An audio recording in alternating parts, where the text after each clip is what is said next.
It's time for Twit This Week in Tech. Christina Warren's here with Dieter Bohn from The Verge, Steve Kovach from Business Insider.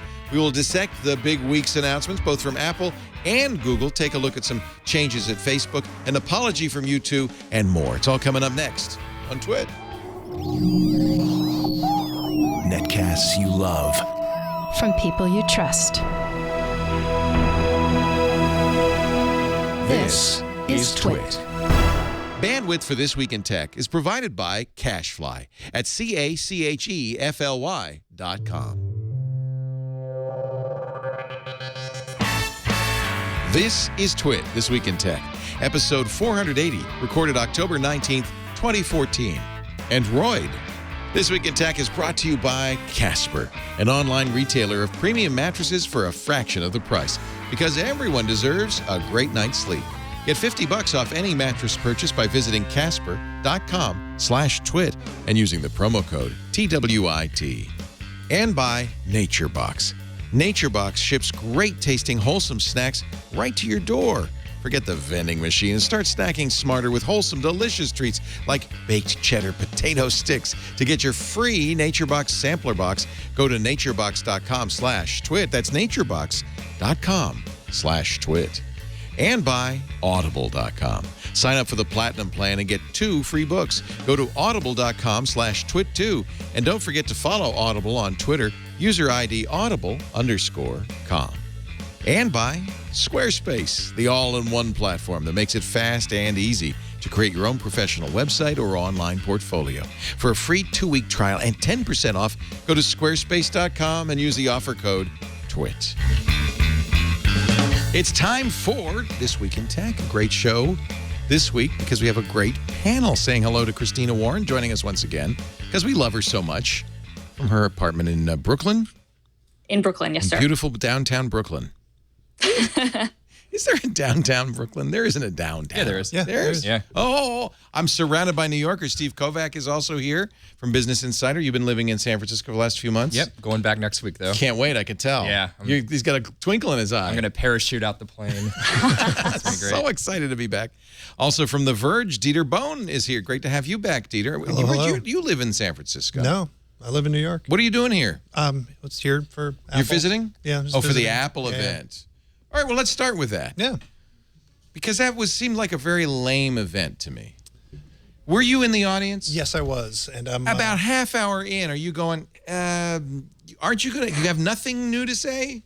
Yeah, I mean, they always do we're going to give you the rundown of what we already announced earlier this year, but they just kept on doing it. Yeah, It's the bulk of the announcement, I feel like, was just Right. old stuff. Oh, and there's a Mac Mini with Retina. I mean, they were throwing away products, but they spent a long time rehashing iOS 8. Yeah. And Yosemite. Why? Because they only had 3 products. That's why I think they should have waited to do the Apple Watch in the October event instead. Yeah. And, the iPads, minor upgrade, whatever, looks a little different. But if they had waited the Apple Watch on that day, that would have been huge, and it would have been a much more exciting event. And they completely could have managed expectations. They could have leaked that it's not going to be in September, so nobody would have been super disappointed. Right. We would have been perfectly happy and had plenty to talk about with the 2 iPhones. And then this one, they could have, jammed out the iPads real quick, and just not even mention part of the problem also that there's not, even with the new iPad, and really only one of the iPads is particularly new. The Mini is just they added a Touch ID, and nothing else has changed, right? Nothing. Yeah. Well, you can get it in gold. You can get it in gold. So they had a new iPad, a minor revision to the Mini, and they had the new Mac. And then they said, and now we can tell you that Yosemite will be out on today, and that Apple Pay will be out on Monday, and iOS 8 Apple. That was it. I mean, I just did in 30 seconds. Yeah. You just did it. Pretty much the whole thing. Okay, that's not to be faulted. I mean, they got a lot of attention. They got people like Dieter flying out from the coast. They got a million people watching the stream. I don't know how many watching the stream. We gave them a lot of coverage, and so that's good marketing. They know what they're doing in terms of marketing. But I do feel like maybe they're running out of steam in terms of product. Well, I think that they're doing just fine on the iPad Air. I think that they don't need to update it. What do you mean? Well, I mean, okay, these are minor updates. They put a better camera in, which they should have had in years ago. Well, I think the screen is actually significantly better. The screen is better on the iPad. It's got anti-glare, you can tell. They did add fully anti-glare, so you both saw it. Yeah. So that's one thing a lot of people wanted. I didn't even realize this, but our iPad Today show, that was one of the #1 requests is, can we get a less glary screen? They say 50% less glary. What are they doing? They put they did two things. It's fully laminated, so there's no air gap between the glass and the display, and that helps with reflection a little bit. And they put an anti-glare coating, something like that. Something. Yeah. But I haven't, in the hands-on room, it's very nice diffuse lighting, so you don't really know how good it is yet. Right. So you both. And apparently. And Touch ID was a big deal too. Putting that on the iPad finally. Finally, I mean, that's if you've used it on your iPhone for this long and you don't have an iPad already, it's a very convenient thing to have. Just as Tim Cook said, I keep touching the button on the iPad to unlock it. I do it every day. Yeah. Yeah, no, I was excited about that. And apparently, it seems like, they had better graphics, better chip as they do every time. So, maybe some games will be better. What's but yeah. the #1 feature they began with? We made it thinner. Right. Exactly. No one is asking for a thinner iPad, or am I wrong? No, that's right. I think everyone was asking for Touch ID, and that was about it. And maybe more battery life or whatever, but why thinner? Because they're obsessed with anorexic iPads. They're obsessed with making everything like as anorexic as possible. They can't get thinner. They can't get any thinner. I mean, come on, just stop. No. No, I mean, honestly, I didn't think they needed to go thinner from the iPad Air. I thought the iPad Air was perfect. It's so fine. I was actually a little shocked with that. The one thing no one's ever said, oh man, I wish this iPad Air were thinner. Lighter, maybe, but not thinner. Or gold. Or gold. Oh, no, I said that. I like it. I kind of wanted a gold one. I kind of like it. I like the Kardashian iPad. Has opulence. What, the Kardashian phone, you want the matching set. Yeah. It matches everything else of your phones. Actually, I think maybe, okay, so really the two big, to me, not a huge iPhone user or iPad user, to me, the two big stories are Apple Pay, launches tomorrow, and this new SIM card in the iPad is very intriguing. Yeah. So let's do them one at a time. Let's start with Apple Pay. Tomorrow, what does that mean it launches tomorrow? Am I going to go into my favorite store and all of a sudden there'll be a big Apple terminal? No, they'll just be the standard point-of-sale terminals they had before with the little But I can NFC now tap symbol my on it. You iPhone can on it. tap your iPhone on it to pay. Or now, presumably, if they're going to put the effort in to do that, I could also tap my Moto X on it, right, or any other NFC phone on it. Well, if you've got a wallet set up on your Android phone, which is chances are you don't. If you're most people don't. Well, I have Google Wallet on here, and in fact, Android says has a tap and go. So you can go anywhere with an NFC pad and it'll work. I would presume if you're going to upgrade to put Apple Pay into your store. No, I mean on Google Wallet. Like you right now, you've had no problem tap with and that. pay. Well, I haven't tried it. It says it works. Well, it depends. So you can do it with MasterCard. It works pretty well. Visa is kind of iffy. Depends on what brand phone you have and depending on what carrier you're on. This is why Apple Pay is, I think, such a big deal. Is that it's, with Android, they've had it for a long time, and other companies have too. But you've had to depend on okay, so who makes my phone? Number one. Well, that's because the sucky characters want. They wanted you to use ISIS, right? The sucky carriers. Soft card or whatever they call it now. Right. But that's the thing, right? Like Apple you don't have any of that stuff. So you could use it at MasterCard terminals. But then the big thing too is a lot of banks weren't on board. So Apple Pay is going to come on board. Like literally I've looked, all of my cards will work with all my banks. My Barclays will work, my MasterCard will work, my Visa will work, my debit card will work. Did you my American Express will work. Did you take a picture of them to enter the data in as Apple said you could do? I haven't been able to do it yet because I don't have Apple Pay yet. You have to wait for tomorrow. Okay. Exactly, but I've already checked to see the compatibility and it'll be there. So yeah, I mean, whereas with Android, I'm like, well, I can use it with my Capital One card. It's the only one I can use with on Android. Well, I've used you could use any credit card to charge up my Google Wallet. It is the selected payment platform now in my tap and pay. So I'm wondering if I go, I presume no merchant's going to say, oh, I'm sorry. You better get out of here, Leo. You don't have an iPhone. I presume that they are going to let me. No, most of them will work. I mean, I know that MasterCard, I've talked to them on Thursday, I guess, and they were saying that all of the MasterCard places, obviously, all the swipe and pays work with Apple Pay, and they'll work with Android too. But there's some merchants who, for instance, didn't bother to upgrade to NFC until Apple Pay. So Staples being one of them. So Staples, where before Monday, you wouldn't, even if you had Android, you couldn't use it. Now you'll be able to. So I mean, that's kind of why it's good for everybody. That's the thing I noted. I mean, I can use it I've been able to use it at Starbucks, some gas stations, McDonald's. A few places have had tap and pay, but you're right. Apple has that's the critical mass. I don't know if you could say Apple, until Apple did it, nobody wanted to do it. It was just critical mass. It put it over the top. It's critical mass, but the other thing is, if you went to go use Tap and Pay before, you had some Android phone, it didn't work, you'd be like, oh, well, life sucks, everything's really complicated, the world is terrible, and I live in a fragmented Android world. It's my fault, it's not the store's fault. But now if someone goes to use Apple Pay and it doesn't work, they'll get mad at the bank, they'll get mad at the store, and it'll drive more adoption. Right. And also, the laws are driving the adoption, the move away from swipe and signature cards to chip and pin. Well, we're not going to chip and pin in the U.S. But that's starting to happen, and by next year... It's chip and signature in Chip the and US. signature, but there's at least a move to... And you're going to have to upgrade it. If you're getting a chip, you have to upgrade your payment terminal anyway. Right. I mean, that's the thing. All the point of sale systems now come with it. When you upgrade, it comes with an NFC by default. Whether it's enabled or not is up to the merchant. But anytime you upgrade your point of sale system, it's going to have an NFC in it. So that is going to make, I think, adoption for everybody bigger. But I mean, also with Apple, you're talking about the fact that they've sold 30 million iPhone 6 and 6 Pluses in the last month. That's, if you say that even 40% of those are in the U.S., which is probably a low estimate since it just launched in China, that's a huge number of devices that are going to work with these things that quite frankly, are probably more than anybody who's ever bothered by probably a factor of at least 10. Let me point out, Apple market share for iPhones in the U.S. is still 41%. It's not even half. Right. So it's not like all of a sudden... Yeah, but I mean, hang on. For the previous But everybody NFC who goes to Walgreens has an iPhone? Compared to what percentage of consumers have Google Wallet actually set up? Exactly. That's what I'm saying. That's what I'm saying. But am I going to...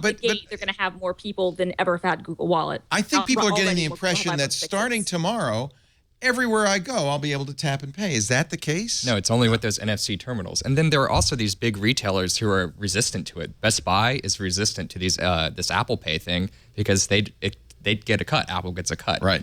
So you can see them dialing back when they upgrade their POS. Apple gets a cut in addition to the credit card company's cut? Yep. Yeah. And the bank's cut. And the bank. So now... Teeny tiny, but it's teeny tiny, but they're getting something. More and more, it's 1% for them and 2% for them and 3% for them. And that sucks if you're a merchant. You're everyone's dipping in. I actually don't think that with the merchants, it's about the cut. They weren't getting they weren't getting cuts on those in the first place. What it is for them is it's the data.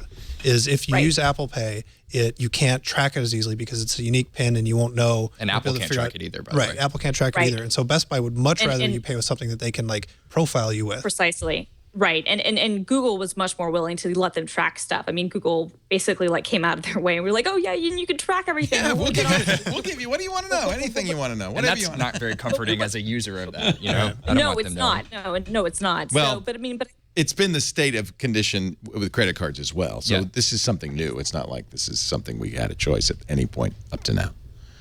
Sure. Now, I mean, I think that's if you trust Apple, and you have to admit that there are people who say, well, Apple, you mean the company that let all those nude photos escape? So, but if you trust Apple, then I think that's a good positioning. Look, we aren't going to give the merchant any information. Right.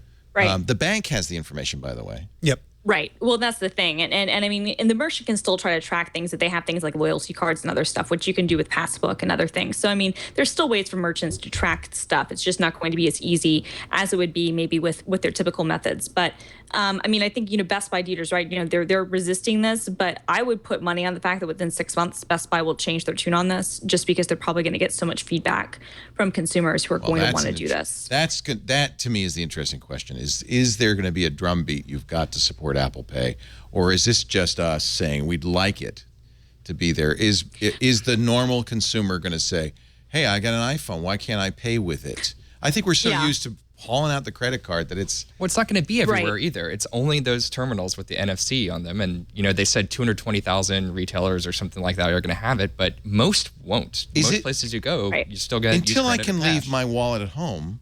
You can't with Apple Pay. We're getting closer. You still can't, but you're getting closer. I mean, I can go to Whole Foods, I can go to Target, I can go to the Apple Store, I can go, it was funny, I was looking down the list of places that accept it, and I was like, actually, there are a lot of places that I go to that are, Christina can leave her wallet at home. No, I still probably can't, but I mean, but it gets closer, and I'm waiting for that day because I have actually left my wallet at home before, and I've realized this, and I've been like kind of in a bind, and you've got to like find the Uber or whatever to like get back because you don't have a credit card on you. This has happened to me more than once. And then, but if you have the Apple Pay, like, hey, that's cool. Now, I've set up Google Wallet on here, and I have Tap and Pay, and any modern Android phone will. I should be able to walk into those same stores, right, and tap. And I won't obviously have the fingerprint reader unless I have a Samsung. I'll be entering a PIN. But then I'll pay. So that's not so bad. I mean, is that really easier than swiping, though? Swiping a credit card? I like the Apple video where the woman has to dig through the Tic Tacs and everything in her purse to get her credit card. So hard to get a credit card Somehow she magically has a phone just ready to go. Well, I mean, let's face it. If you're waiting in line at a store, you've got your phone out anyway, right? You're already checking Twitter. So it's just like, no, I took Twitter off my phone. I have a very strong opinion about that. Okay. We should talk another time. I think Twitter is the single #1 reason that we have such a hostile environment, especially for women in the digital world these days. Because Twitter is just facilitates this and has no desire to stop it. No, they really don't. I mean, my friend Brianna was. She's your friend? She's my friend. Yeah. Terrible situation. Brianna Wu, right?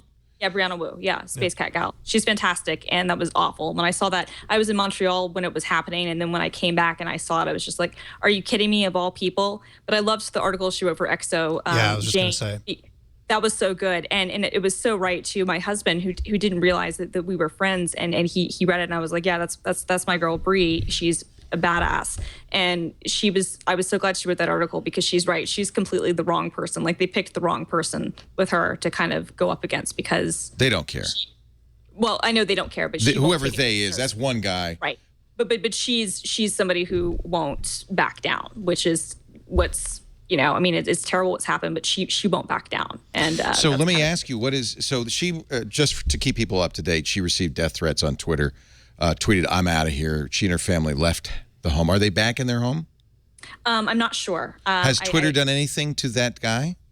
I mean, he was banned or whatever, but I mean, I'm Which not sure means he had a new account name within 3 seconds. So I'm not sure what they're doing with that. I mean, that's the thing. People say, "Oh, well, it was just some guy on the internet." It's like somebody puts your address in there and starts making really. Well, she was doxxed, which is a particular problem. And they're saying they make really specific threats. It's like, yeah, you've got to call the police. And in fact, that is law enforcement will get involved if there is that kind of credible threat to your life. Well, and that was the thing, and so, but Twitter's role in this, I mean, you're right. Twitter really doesn't, they kind of don't want to get involved. Zelda Williams, we saw the same thing, It's worse than that. Twitter, because they're publicly held company, to prop up the stock price needs to grow 25% a month. They don't care where that growth comes from. They will not stop this as long as they are propping up the stock price. And you're never going to see the end of this. So I have personally withdrawn from Twitter. I'm not going to kill my account. I did that once before somebody took it. So I will keep my account, but I'm not going to participate in this. And I think others should stop because Twitter is highly irresponsible in this matter. Yeah, I definitely agree that Twitter needs to be doing more. I don't know that they're not doing it because they think that they're getting user growth out of trolls. I think that they just, frankly, haven't built the tools to adequately deal with it. When you block somebody, you block their IP address. You keep them from creating. Ways around that, too. Yeah, there are ways around that, but it's not as trolls on the but it's not as easy. No, but it's not as easy. They have not done anything at all to keep somebody from just saying, "No problem. Thanks for. I got a new account now, and I'll use that." They have not done the most basic thing you can do. Have you ever tried their workflow for reporting abuse? Well, that's true. It's super long, and it puts way too much. I'm telling you, gathering information. I'm telling you, they do not want to address this because it would kill their stock price. This is something they want to sweep under the rug, and they're not going to be able to. And anybody who is in the public eye or anybody who wants to do something about this should just remove themselves from Twitter, and I have. Well, I think, but I didn't want to bring that up. That's another story entirely. But it gets me angry because I don't feel they have done anything, and they aren't going to do anything until enough people say, "Well, screw you, Twitter." They are single most. It's like YouTube comments in public. They're the single most cesspool. Public cesspool, and everybody's saying, "Oh, hashtag me." No, not anymore. All right, we're going to talk more about Apple. We said Apple Pay was the big thing on Monday, but that's not all. Yosemite's out. And then I said something else. Oh, the SIM. Yeah. The SIM. That's something we should be talking about. But first, let's talk about my mattress. This is why I get in trouble on Twitter. I have a Casper mattress. You know, Casper's kind of a cool idea. They said, as you're seeing this a lot now on the internet, with these companies that are disintermediating the old school monopolistic, overpriced, super high markup businesses like eyewear, shaving, and now mattresses. But you might say, well, I'm not going to buy a mattress online because I want to lie on it. Well, the question is, if you go to a showroom, and I've done this, and you lie on a mattress for 5 minutes, do you now know enough to buy that mattress? I could tell you how many mattresses I've bought that have been uncomfortable in the long run. Here's the beauty. With Casper, the mattress comes to your door. You have 100 days. You can sleep on it for 100 nights and return it and get your money back. They will even send somebody to pick it up. Painless returns. This is so much better than lying down in a showroom. And Casper's mattresses are fabulous. Visit Casper, CASPER.com/twit. I'll tell you how you can save some money, but let me explain a little bit what they're doing. These are latex mattresses with memory foam on the top, so you get both firm but comfortable, long-lasting comfort and support. They, I don't know what they're doing. There's no outgassing. They smell fabulous when they come out. In fact, do you have the video, Chad? Get the video up, because I have my Casper mattress. First of all, I don't know how they got a queen-size mattress in that little bitty box. But it comes to your door in a box delivered. You open the box, the mattress goes, and then suddenly it's there. It is super comfortable, just the right bounce, just the right sink. This is Terry and the Casper team sent me a little book as well with my Casper mattress for reading. So here it is in the box. I'm all ready. I got my jammies on. Because, well, hey, when you get, you got to, And so once you open the box up, and they give you, by the way, they give you a thing to open up and take off. There's a Tyvek sleeve that take you. You have like a little letter opener that goes right through it, and it just opens up for you. This is the way to try out a mattress. Get it for 100 days. Get a feeling of what it's like. I love it. I slept. Watch. Now, why'd you do this in your living room and not your bedroom? Well, there's a long story. Because there wasn't enough room to shoot it. Gotcha. So we wanted to shoot me. But actually, it's really comfortable. We actually left it there for a few days because it was when guests come in, just lay down. Have a seat, relax, enjoy. Free delivery, painless returns within 100 days. You are going to love these. They're made in the USA. They sleep cool. They sleep very comfortable. Even Ozzy loves my Casper mattress, and very affordable. They're eliminating the markup because of the showroom and all that. $500 for a twin, $950 king size. That's a lot less than I've paid for mattresses I have not liked nearly as much. And you will save an additional $50 by going to casper.com/twit and using twit as the offer code. I know maybe there's a little reluctance. See, they have this. Go visit the website and you can see how they made it and designed it, and it's just really cool. It really works. And trust me, it is very comfortable. Casper.com/twit. So when you buy a new iPad Air, the Air, what do they call it? Air 2? Air 2. Air 2. Same as the iPad. I think it also works on the iPad Mini 3. Oh, does it? Yeah. Okay. So I bought it, and normally you would say Verizon, AT&T, T-Mobile. You'd say what carrier? It just says you want LTE in there. Yeah. So it's going to come whenever it comes, next couple of days, with a SIM card. It's my understanding that SIM card will work with any carrier. Well, what about Verizon? I don't think Verizon's on board. Oh, of course not Verizon. Yeah. That's the last. Are you on Verizon? But that's up to Verizon. No, but that's the point is you don't have to be on anything. Right. You can say, this month I'll be AT&T. You buy whatever it costs, $20 or $30. Next month, you can be T-Mobile if you want. There's no, you just choose what you want. They've done a deal with EE in England. Yep. And so if you're in the UK, you could do it. And I hope that this spreads. This is could they do this with phones? I hope so. They could. Oh, I hope so. This is very interesting. And only Apple has the market clout to do this kind of thing. Well, anybody else does this, they're going to laugh at them. Well, Apple has a history of doing this kind of thing. Apple's like, screw it, we're moving to the micro SIM. Screw it, we're moving to the nano SIM. And everybody else like, wait, we're going to do something. And they're like, nope, we're just doing it. And they get what they want. And it's the same thing with this. And, it's on the road to there just not being a SIM card at all. And they just hardwired into the phone, which should terrify me because I like the idea of the consumer being able to switch SIMs around and having more power than the carrier. But if it's programmable within iOS? But if it's definitely programmable and you still can choose your own carrier, it's actually better for the end user than the current situation. I guess they put a SIM slot in, so if you wanted to be Verizon, you'd go to the Verizon store, get a Verizon SIM, and put it in there. That's what it is. Yeah.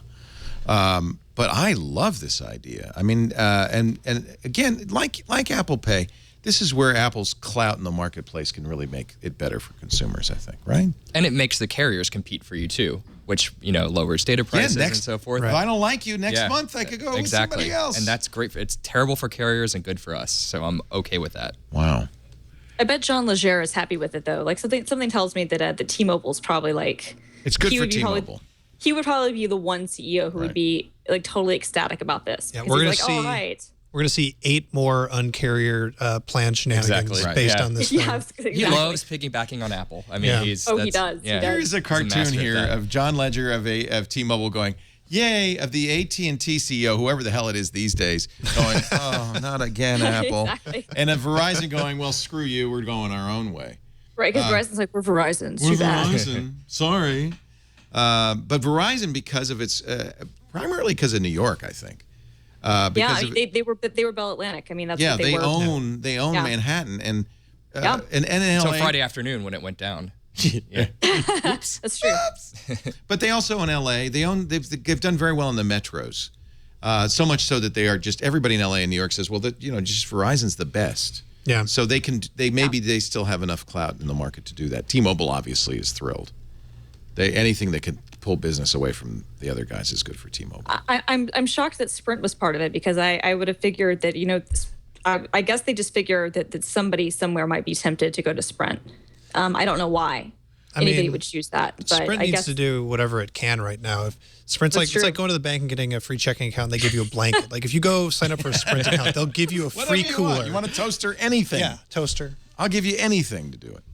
They're like, please, we will pay you. We will pay you money. Please come to us. They kind of are please. in a way. Is this though? Yeah, I mean, they should be a little worried about this because Verizon, you mean? Well, everybody, because Google might do this with their Nexus, right? If they've got the clout. So you think so? Google's going to sell the Nexus 6, and we'll get to this in a little bit. But they're going to sell it on all the major U.S. carriers. In fact, U.S. Cellular as well, 5 carriers, which is kind of unusual for a Nexus phone. They're treating this more like a product, not the developer edition. But it would be just so great if Google said, "Well, we don't need to be on those carriers. We're just going to put a universal SIM in here and let you choose." I just seems like, especially on a Nexus phone, which they can't possibly expect to sell a lot of. No. Well, no, I think the reason, we can get to this, but like the reason the Nexus 6 is on all the carriers, Dan wrote a piece for us about this, is that they couldn't get the price down. The thing is $650 off contract. That's insanely huge. It's not what a Nexus is usually supposed to be. I was wondering if that had to do with the fact that they couldn't get the price down, or they decided, no, we should make money. This should be a business for us, not a developer platform. They're going to continue to sell the 5. Yep. So if you need an inexpensive phone and a developer platform, you could buy the Nexus 5. Did they drop the price on that? I don't know. I bet they will, though, right? Why would they you have to? Yeah. But the Nexus 6 is such a monster with it's got a UHD screen. It's 6 inches. It's not a phone. I don't know what it is. It's a tablet is what it is. It's a tablet. It's not a phone. It's a recognition, frankly, that the modern computing platform is no longer a desktop or even a tablet, but a phone with a big screen.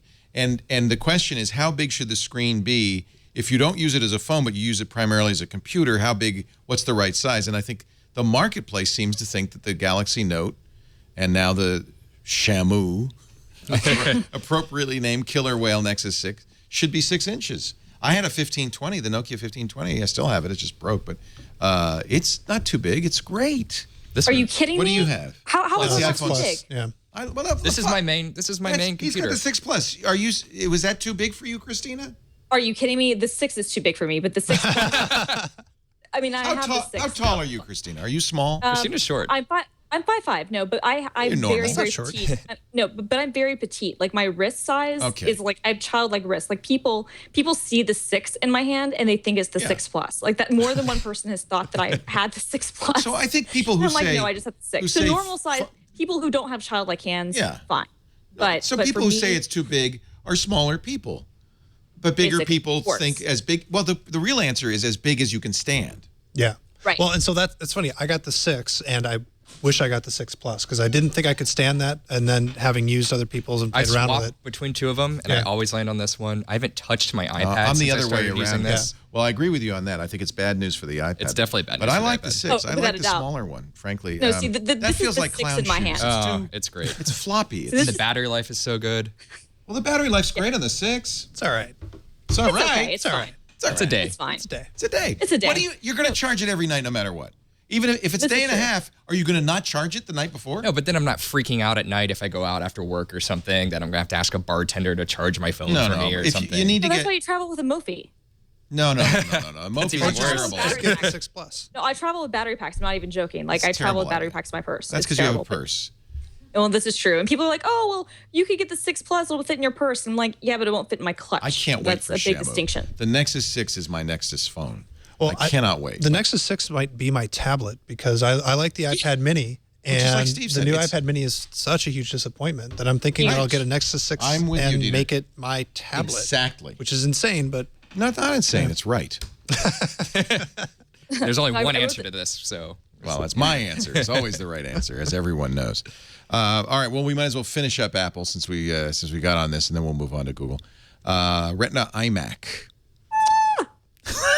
I'm so excited. Now, you guys have played with it. So here's my concern. First of all, $2,500 for a 5K screen is what Dell's going to charge. So so you get the computer for free. So a computer with a 5K screen, 27 inches. And a nice computer. Yeah. And a nice, it's an i5, right, is the base model? Base model. That sounds, on the face of it, on paper, amazing.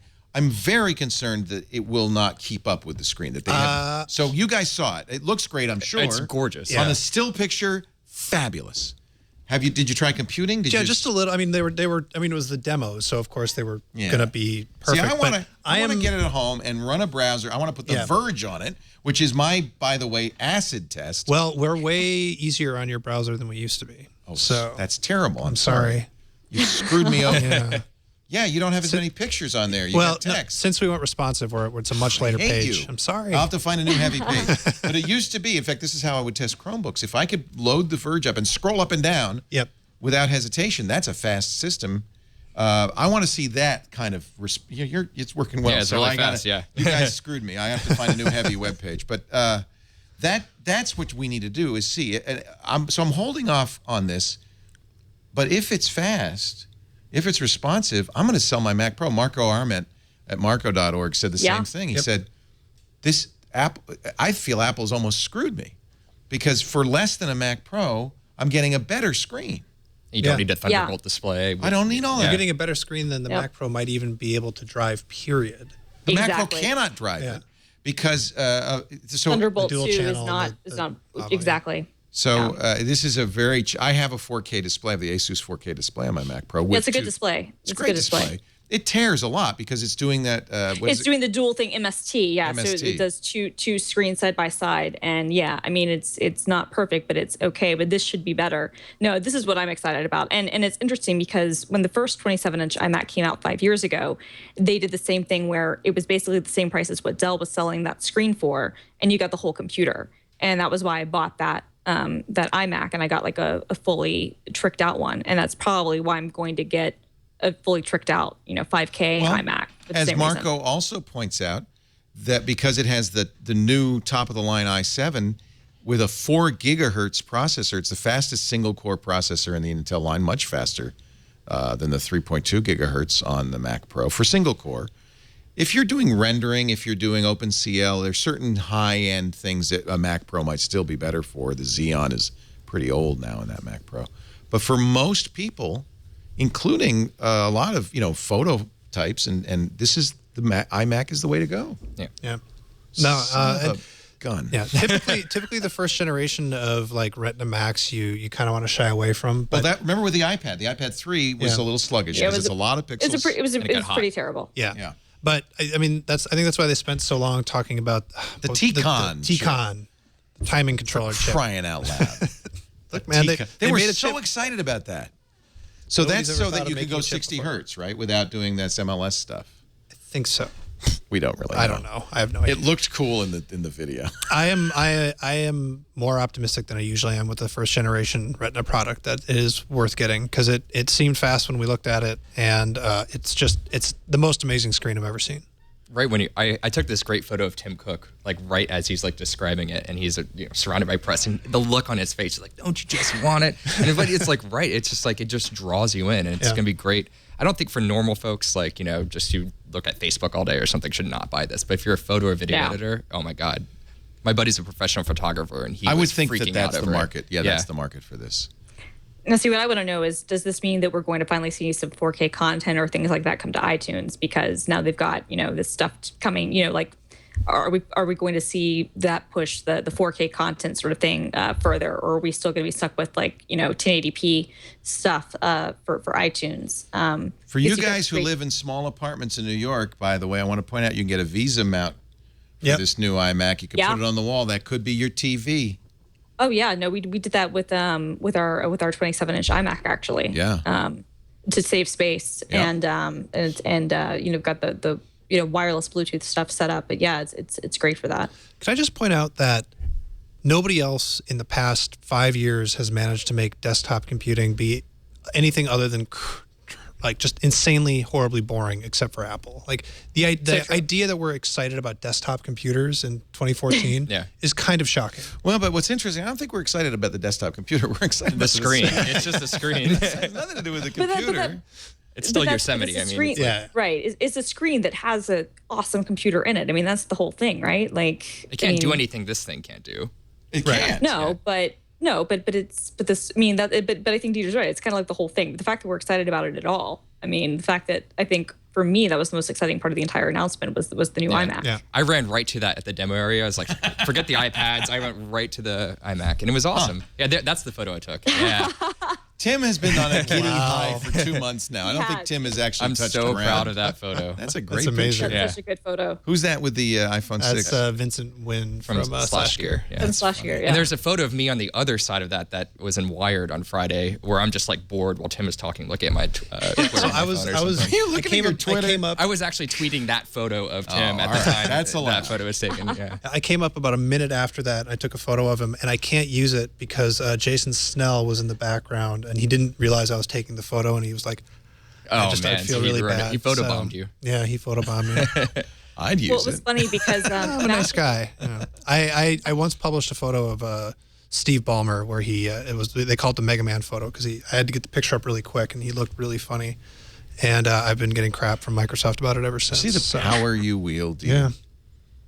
Wow. Dangerous man. Dangerous man. I didn't do the iMac cancel. I looked at it, but the first thing I had to get was the iPad Mini, and that's a disappointment. You've got to say that's a disappointment. I'm super angry about it. There's no reason to buy it. There's no reason to buy it. So Apple hadn't. In fact, it probably was the message of that invitation. It's been way too long. What's been way too long since we put out a Mac Mini? And there is a market for the Mac Mini. It's a weird market, but there's a market for the Mac Mini. There is one. I thought the "it's way too long" thing was just a jab that like we just saw you a month ago, and like there's a joke. Yeah, I think it's a joke. That's kind of how I read it too. Is that they're just like, oh yeah, we just saw you, but no, I mean, but the Mac Mini, it's been 2.5 years since they updated 445 days or something. So actually, I thought it was going to be the Apple TV, but I was completely wrong. Yeah, I did too. I was hoping to be the Apple TV, but because that's been, I mean, the Rev 3. I mean, I know they've had a Rev 3B, but it wasn't a hardware update. So that was March of 2012, because that was the same time the iPad 3 came out. I do think that come June, WWDC, they'll announce an Apple TV update, and it'll do. They have to. It'll have an app store. They'll at least say, look, developers, start developing apps for the Apple TV because we're going to put an app store in there. And one of the first apps will be HBO Go, because HBO announced this week that they were going to bypass the cable companies and start selling direct to customers. That's huge. Huge. That's the beginning of the end of the cable monopoly. And don't think the cable companies don't know it and see it coming. CBS did the same. Yep, the total access thing. I mean, that I don't think is going to be as successful because I don't see a huge market of people paying $6 a month for CBS, especially since you don't get everything. You don't get NFL, you don't get some of their other shows. But no, you get a back catalog though, don't you? I mean, you basically get the same back catalog that's on Netflix and Amazon. It's basically the same stuff they've already licensed otherwise. So it's really nothing that you wouldn't get otherwise. Like if you subscribe to Netflix or Amazon, then you get all that CBS content. Right. Is HBO going to blink? I think that they could blink on this. Well, it's not about they're hearing right now from Brian Roberts at Comcast going, what are you, crazy? They already knew. But Brian, Comcast already knew this was coming. I mean, HBO has played this, I think, as smart as you could possibly play this. I mean, I've spoken with them a lot over the years since HBO Go was first announced, and they were very clear, and still the majority of the revenue for, probably the next 5 years is going to come from cable subscribers. They're probably going to charge, I think they should charge $20 a month. I think they can. And I think that they're in a very...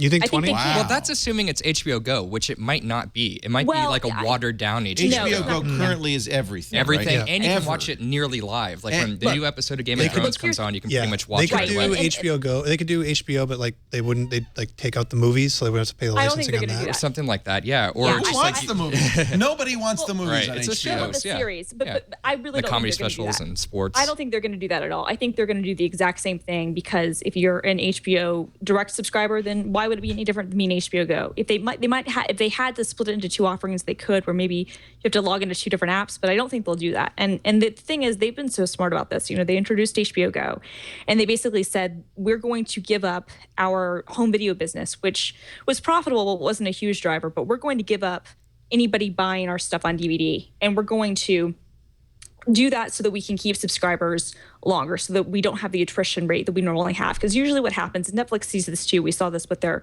earnings report, you lose subscribers when your show... They watch every episode of Game of Thrones or House of Cards, and now I'm done, and I'm going to stop paying. And then they got the subscription. And HBO goes through that cyclical thing. So a big part of HBO Go was two things. One, drop the attrition rate, keep people subscribed longer, right? The second thing was put in this groundwork for the fact that they can offer a pure, OTA offering. And the thing is that if they price it at $15 or $20 a month, which I think is what they'll do, that's really not any cheaper than what you would pay if you had cable. Cable can still make the deal to maybe give you, other reasons to want to subscribe to cable, so you can get your authentication to access the Simpsons World app and access other things, and access ABC, their app and all that stuff. But what HBO is betting on is the fact that, 25%, a study came out last week, I think it was, that 25% of the millennials are not pay TV subscribers. Right. Well, if HBO can capture even a small percentage of those people now, then when this starts to become a bigger trend, HBO still remains relevant. So I think that they're doing it in the smartest way possible. And if they price it what it's worth, and I think that they can charge $15 or $20 a month, I think HBO is one of the few networks that's worth that. I mean, I pay that as part of my cable plan, and like one of the main reasons I've had cable for years, and I'm not going to give it up just because HBO goes cable free. But, I when I was in college, true story, we had basic cable, and How'd you live? Well, we got free basic cable in the dorm, and I called up Comcast. It was in Media One at the time, and I ordered a cable box so I could get HBO. Why? Because I couldn't miss Sex and the City. And so, I'm one of those people who the power of those shows is huge. And, I think that if they'll still get most of the revenue from the cable companies, but they're going ahead and planting that seed so that they have a real transition opportunity. And I think that it'll work well for them. And I think the cable companies had to know it was coming. They had to know when HBO Go was first coming that it was going to be an opportunity. And now at this point, the cable companies either have to do something better with their, bundling options, or they have to offer more value, or they have to be ready to say, okay, for the most part, we're also an ISP, so we are still the pipe regardless. So how do we now augment this so we can get a cut? And what that probably means is that when you buy your internet subscription, you can pay and get bundles where, if you pay X amount of money, you get Netflix and Amazon and HBO Go and maybe the CBS deal. And in the end of the day, you pay just as much as you paid when it was cable, and it looks just like cable. And it's delivered through the same pipe as cable, but because it's OTA, you can get it on other devices too and watch it out of the home. I gotta say the stuff you want that way too. Like my ideal setup would be HBO, Netflix, ESPN, exactly. Hulu, Showtime, maybe Hulu or something. Yeah. And then if someone can offer that over the top, done. That's like, what else do I need to watch? Oh, Comedy Central. No, totally. And cable can do that. Aren't you concerned? By the way, Comedy Central's owned by Viacom, right? Which and then they'll probably lump it into a bunch of other stuff too. I don't know that I want my internet provider giving like discounts on certain channels on the internet. I don't know that I really want HBO Go bundled into my internet. Of having that over the cable versus over the internet will be almost identical, right? These guys are not idiots. They're going to continue to compete by keeping the costs identical. Of course. And the thing is that, I don't know about you, Dieter, but for me, Cablevision is my cable provider and they're my internet provider. Yep. So regardless, I'm paying a discounted rate to them. What I'm saying is that I already right now they're they're negotiating fees for ESPN and HBO and Fox and Viacom and all those companies. And they're negotiating those things, and those carriage rates are being negotiated on the back end, and that's what's determining the cost of my cable bill. Yeah, but the point I'm making is, like, I am fine with HBO playing shenanigans with the cable company for TV, but once they become an internet service, then like them playing shenanigans with the idea of internet starts to feel like it's encroaching towards being a problem with net neutrality. I see what you're saying. A little bit. Yeah, and I could see that. But I mean, I think at that point, it just becomes HBO offers the price, and this is what the price is. And if your cable company wants to offer bundles, you know, for packages, then that becomes an option. But you could still pay $15 or $20 or whatever it is, but your cable provider might offer you a special deal. And that's not unheard of. I mean, they do that already with other, you know, sorts of services. So I could see, I hear what you're saying for the net neutrality thing, but I think that it's probably going to happen. I don't think they'll be able to charge more. You'll have the base rate, and then the cable company is going to do what they can to entice you to bundle more things together. And they'll probably do that by doing a discount, which is the same way that, you know, that's how you end up getting Cinemax and the movie channel when you get Showtime or HBO. You don't really care about Cinemax because who watches it, but it's like free or it's like $1. So I'm like, all right, well, I might as well get Cinemax for $1. You know, I might as well get the movie channel for $1 because it's free or thereabouts. What's you know what I mean? really clear, though, is this is chaos. It is going to continue to be chaotic. And the only hope, it seems to me, is a company with enough clout like Apple and the Apple TV can make the deals that perhaps make it possible for this to work. And that's why I think in June you're going to see Apple make some announcements, and that's when the new Apple TV It sounds like that out. got blown up this year with Time Warner. And I think they've been moving towards it. But I hear the drumbeat again and again, and this HBO announcement and the CBS announcement kind of, to me, confirms it, that Apple is about ready to do this. I don't think Apple's got the bandwidth. They don't, but they may not have the clout. I don't think they do. It's the clout. They're busy. They got to get this watch out the door and have it not be a disaster. They should drop the watch right now. Well, seriously, nobody wants that watch. Except some, I don't know, Vogue China wants that watch. We're going to find out why you hate the Mini. Yeah. In just a second. Dieter Bohn is here from The Verge. You're executive what is your title? Executive editor. I like it. I don't know what it means, but it sounds like a good pay grade. Authoritative. It's authoritative. Yeah. From Business Insider, Steve Kovach. What's your title? Senior editor. Senior. Executive senior. I don't know. They seem good. Christina Warren from Mashable. You're at large. No, I'm senior tech analyst. Oh, excuse me. I'm just some guy. We are going to have more with all three of them in just a second, but right now it's snack time. I have brought the snack box, Nature Box, ladies and gentlemen. Deliciously awesome snacks delivered to your door monthly in a Nature Box. And what makes these snacks so good? They're nutritionist approved. There are no high fructose corn syrups, 0 grams trans fat, no artificial colors, flavors, or sweeteners. They are just good stuff. In fact, we buy them for our business. They now have a business plan, which is good because we've been how many boxes a month have we been getting? Like 20. We get like 20. They're testing a business plan. We get like 20 boxes a month at the business. You should get a box every day or every month to your door. Actually, every day would be good. This is your favorite, Lisa. Big Island pineapple rings, the best pineapple rings ever. They have sweet, they have savory, they have spicy. You can get an assortment or pick one you want. They have vegan if you want to get vegan snacks. They got them. Hundreds of choices, really. They've got gluten-conscious snacks. They've got snacks for people with allergies of all kinds. So you can get a snack that's good for you, good for your kids. You won't hesitate giving these to your kids, by the way. They are going to love these. All sorts of interesting stuff. What do we got? I'm going to get, gentlemen, you can choose Big Island pineapple rings, flax, fortune cookies. We've got tart and tangy fruit medley. Is there a spicy one? Praline pumpkin seeds. You know what you would like is the sriracha roasted cashews. That sounds awesome. I don't have any of those. They got. Thanks. Can we get somebody in the back? Can we get a sriracha roasted cashew for Steve here? So you like the spicy? I like the spicy stuff. Here's the deal. If you go to naturebox.com/twit, you can get a sampler free delivered to your door, so you get an idea of what it is that you're in the what would you just Dieter, anything? What do you like for snacks? You just had potato pancakes at Hallie's. I did just have potato You're probably pancakes not at real Hallie's. hungry. I'm not super hungry, but if I were, I would probably eat some pumpkin seeds. All right, here we go. You know what? Take these home for your trip home.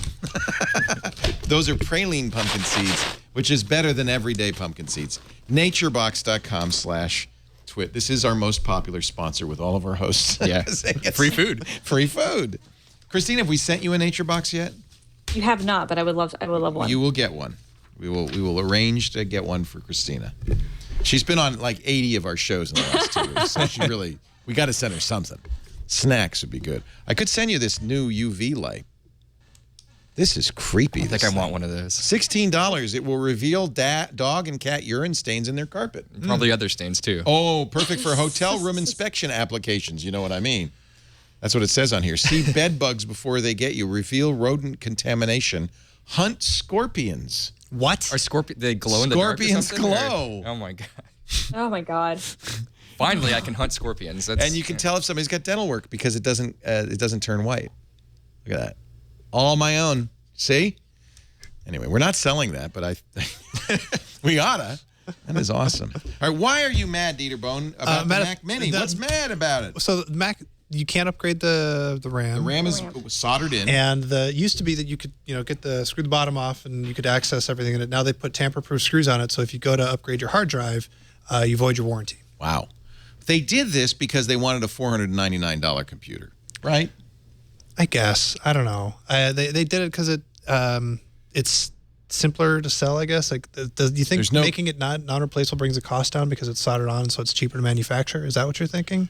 I think that really all that mattered about the Mac Mini from their point of view was to get it back to the original $500 price point because they needed an entry-level Mac, and they had to do whatever they could do to make that work. They didn't want to cannibalize other Macs by having a Mac that was, what the worst nightmare is $499 and it's insanely upgradable.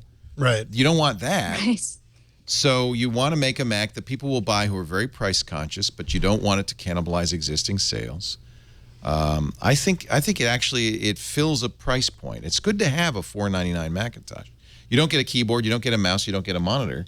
But what they've always said about the Mac Mini is, well, if you've already got all of those, i.e. if you're a Windows user, buy a Mac Mini, put it in there, and you can develop for Mac and you can do other stuff. I think it makes sense.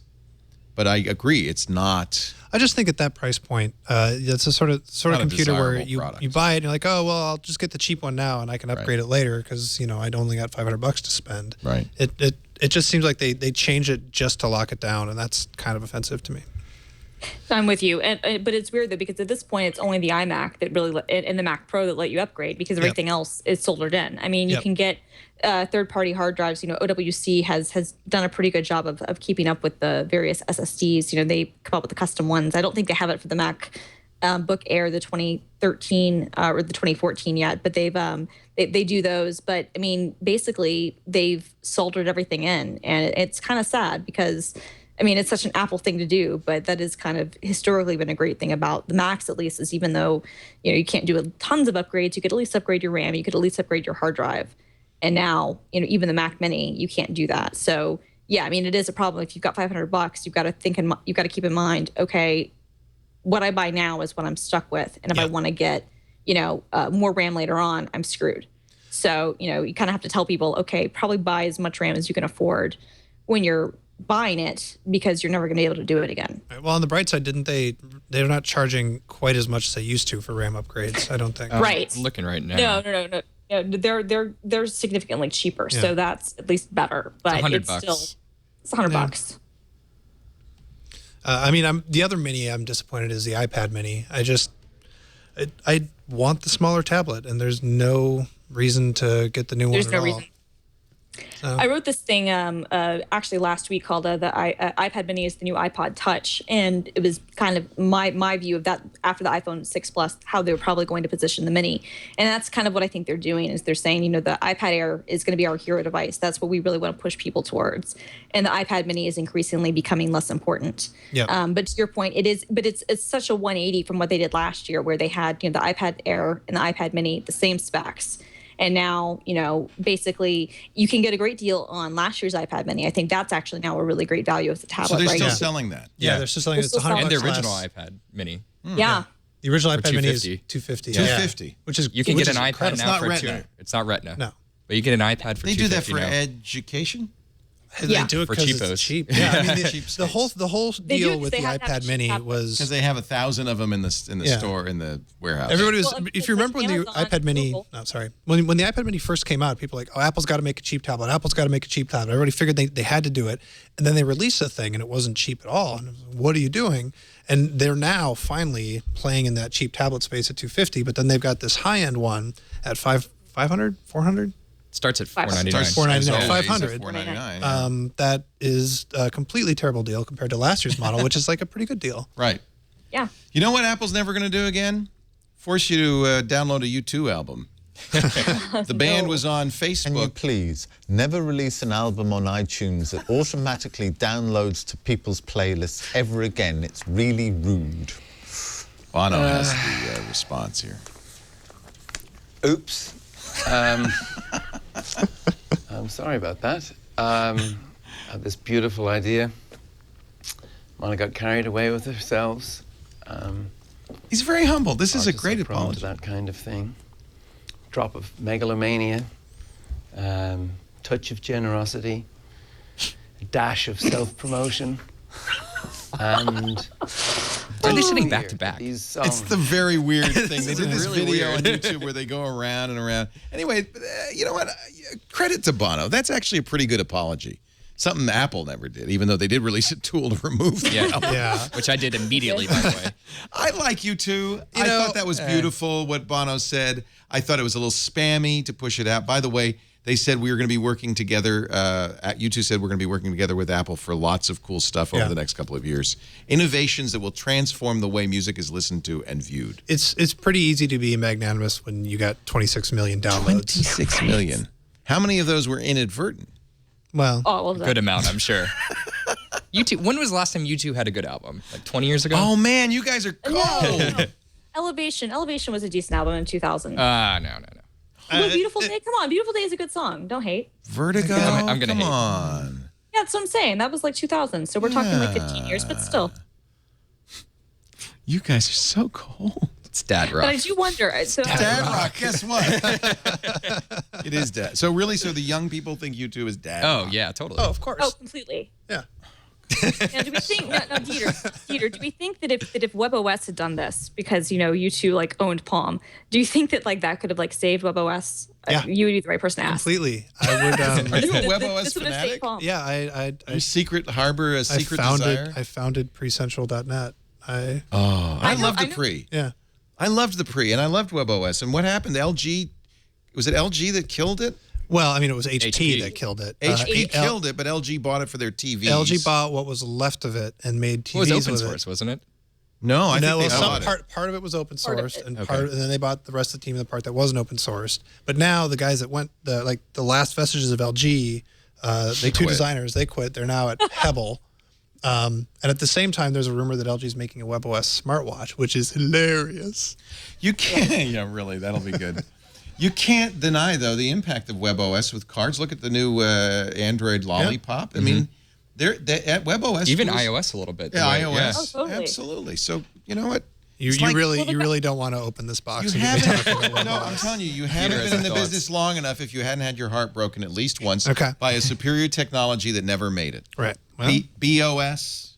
Does anybody remember? Yeah. BOS. Oh yeah, I loved that. I loved Yeah. BOS. Yeah. So there've been you Mini disc. literally. This is I'm part of still sad about mini disc. yeah. Mini disc. Well, no, I'm not sad. You're sad about mini disc. Mini I'm disc sad was about it. awesome Why was It it was awesome? amazing. because it was like the You future. could do anything with it, and you could connect it to a keyboard and like type in your track names, and you could use it as like a DAT, and you could. Before the iPod came out, I would use it as an MP3 player. I would hook it up to my sound card, and I would download music or I would play music through my sound card onto mini disc, and then it would do the auto track titles. And this was like in 1999, And this is I would amazing. have like. I think and the I had, best like- you could say about mini disc is it was kind of convenient. It was so I loved. No, it. they were physically just awesome little They gadgets. were, and then you could do anything to them. They were Except indestructible. for that They're horrible indestructible. That was 8-track great. format. The You can't 8-track scratch them. Well, the 8-track compression was awful. Yeah, but if you put MP3s on them, like they sounded great. Well, you could and put other could move them around. formats on them, but Yeah, the players wouldn't yeah, play it, that's the would thing. it? No, but by the end they could. I mean, I even had one that would let you send MP3s directly to your mini disc. Do we This was like still right have- after the iPod We came reviewed out. a Sony Walkman this week on Before You Buy. Do we They still still have make that lying Walkmans? around? It looks exactly like a Zune HD. Yeah, yeah. Yes, It's weird. they Old still Sony. make Walkman, but it plays high-res music. Oh yeah. That's the one that looks just like the Pono, and Yeah. it's weird. Well, it no, looks it's just flat. Like, It's It's not a flat, triangle. right? But it looks like an iPad. It looks like an iPod Nano from like 2 Yeah. generations ago. Yeah, or Zune HD. It's, Yeah. Or Zune HD. Sony.com/Walkman is a site that still exists. You guys are searching. Have you seen the new Walkman? I'm looking at it right now. Hilarious. I haven't seen it my in person, God. but it's just Yeah, the we most have one ridiculous. around I haven't seen it in somewhere. person yet. All right. This is great. Yeah. Like why do you? That's exist? adorable, Sony.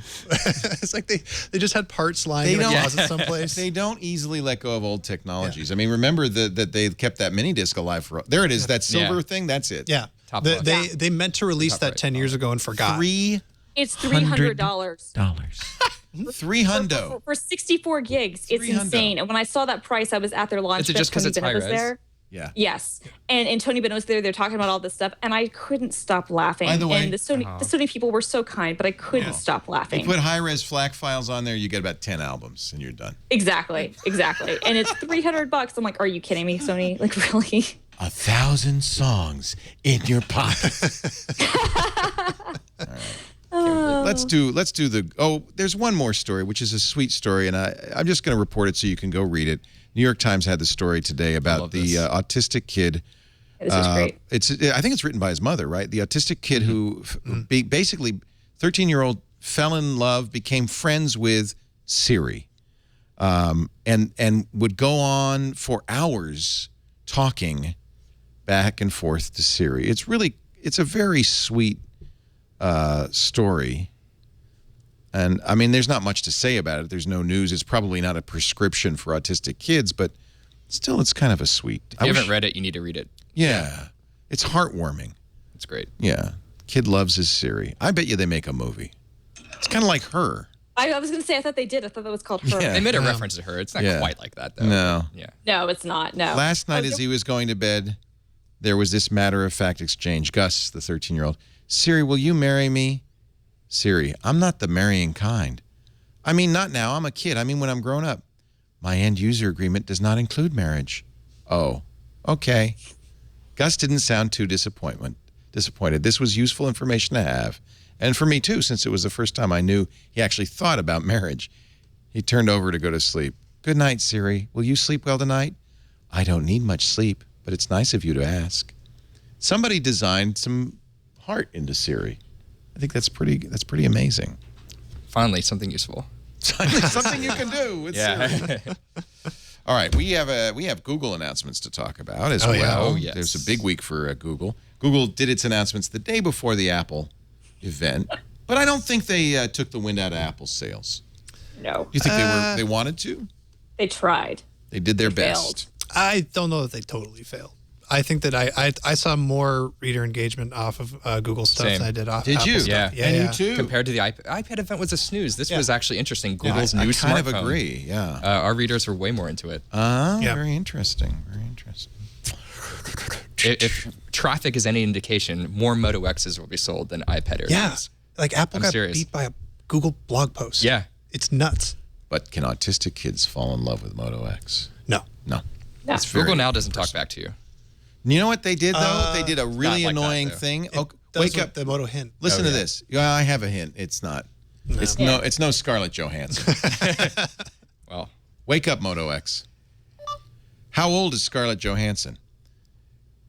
They did something really annoying. Opening Google. Opening Google. what? They've added opening Instead of just Google. giving you the answer. Instead, Are Siri you will kidding me? say, Scarlett Johansson is 29 years old. She's my age. "Wow, I have a chance. you have a shot." Yeah. No. Nice. Is she married? Oh, wake up, Moto X. Is she married? Find out. We're gonna ask. Opening Google. I don't want you to say that. Scarlett Johansson's partner has been Romain Doriac since 2013. Oh, you got it easy. Hey, how can you compete with It's a a guy no named name. after a lettuce? Yeah. That's not. You got it. I'm It's all verified on yours, Steve. Twitter. It's I all totally have yours. this. Yeah. You have this. So they added.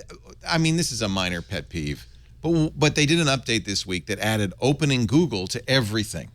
Like, I know you're opening Google. Would you stop telling me that? That's a mistake. That's stupid. We're going to take a break. When we come back, we will talk about the actual things that Google announced in just a bit. But first, our word from our favorite audiobook company in the whole wide world, Audible.com. Anybody here listen to audiobooks? Occasionally. Yeah. Yeah. subway and stuff. Christina, are you like, do you need to read the paper? No, I love Audible. In fact, now that they have the Whisper Sync for voice, that'll link your Audible account and your Kindle account. Like you can go back and forth. So on the subway, I'll listen to stuff if I don't have time to read, and then I'll go back and read. No, I love Audible. I did that with the Goldfinch, which is like 800 hours long. I would read it on the Kindle, and then it would pick up the audio where I left off. It is so great. And there are times when you're listening to a book, you'd like to see the text, like how the names are spelled. Game of Thrones is a good one. You hear the name, you're like, what? You know, Daenerys Targaryen, and then you see it on the page and you go, what? That's kind of a fun little disconnect there.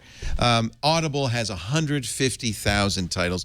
Nowadays, audio has become so important because of people's longer commutes and everything that every new book comes out on audible.com. So you can, for instance, the new Walter Isaacson, which just came out, The Innovators. I haven't read that, but I know a lot of people are saying good things about it. Yeah, of course it's on audible.com.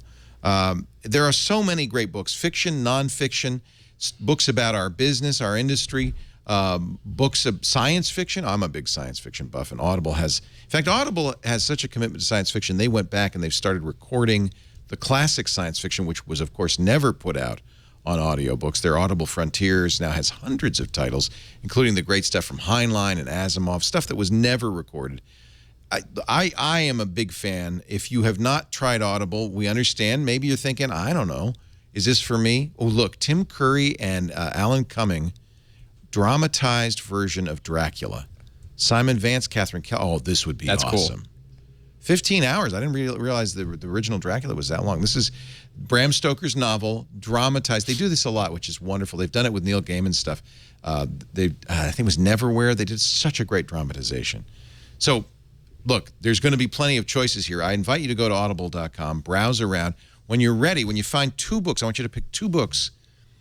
Then go to audible.com/twit2. That's audible.com and twit, the number 2, because you are going to get those 2 books free. You're going to sign up for the Platinum account. That's 2 books a month free, plus the Daily Digest of the New York Times or the Wall Street Journal.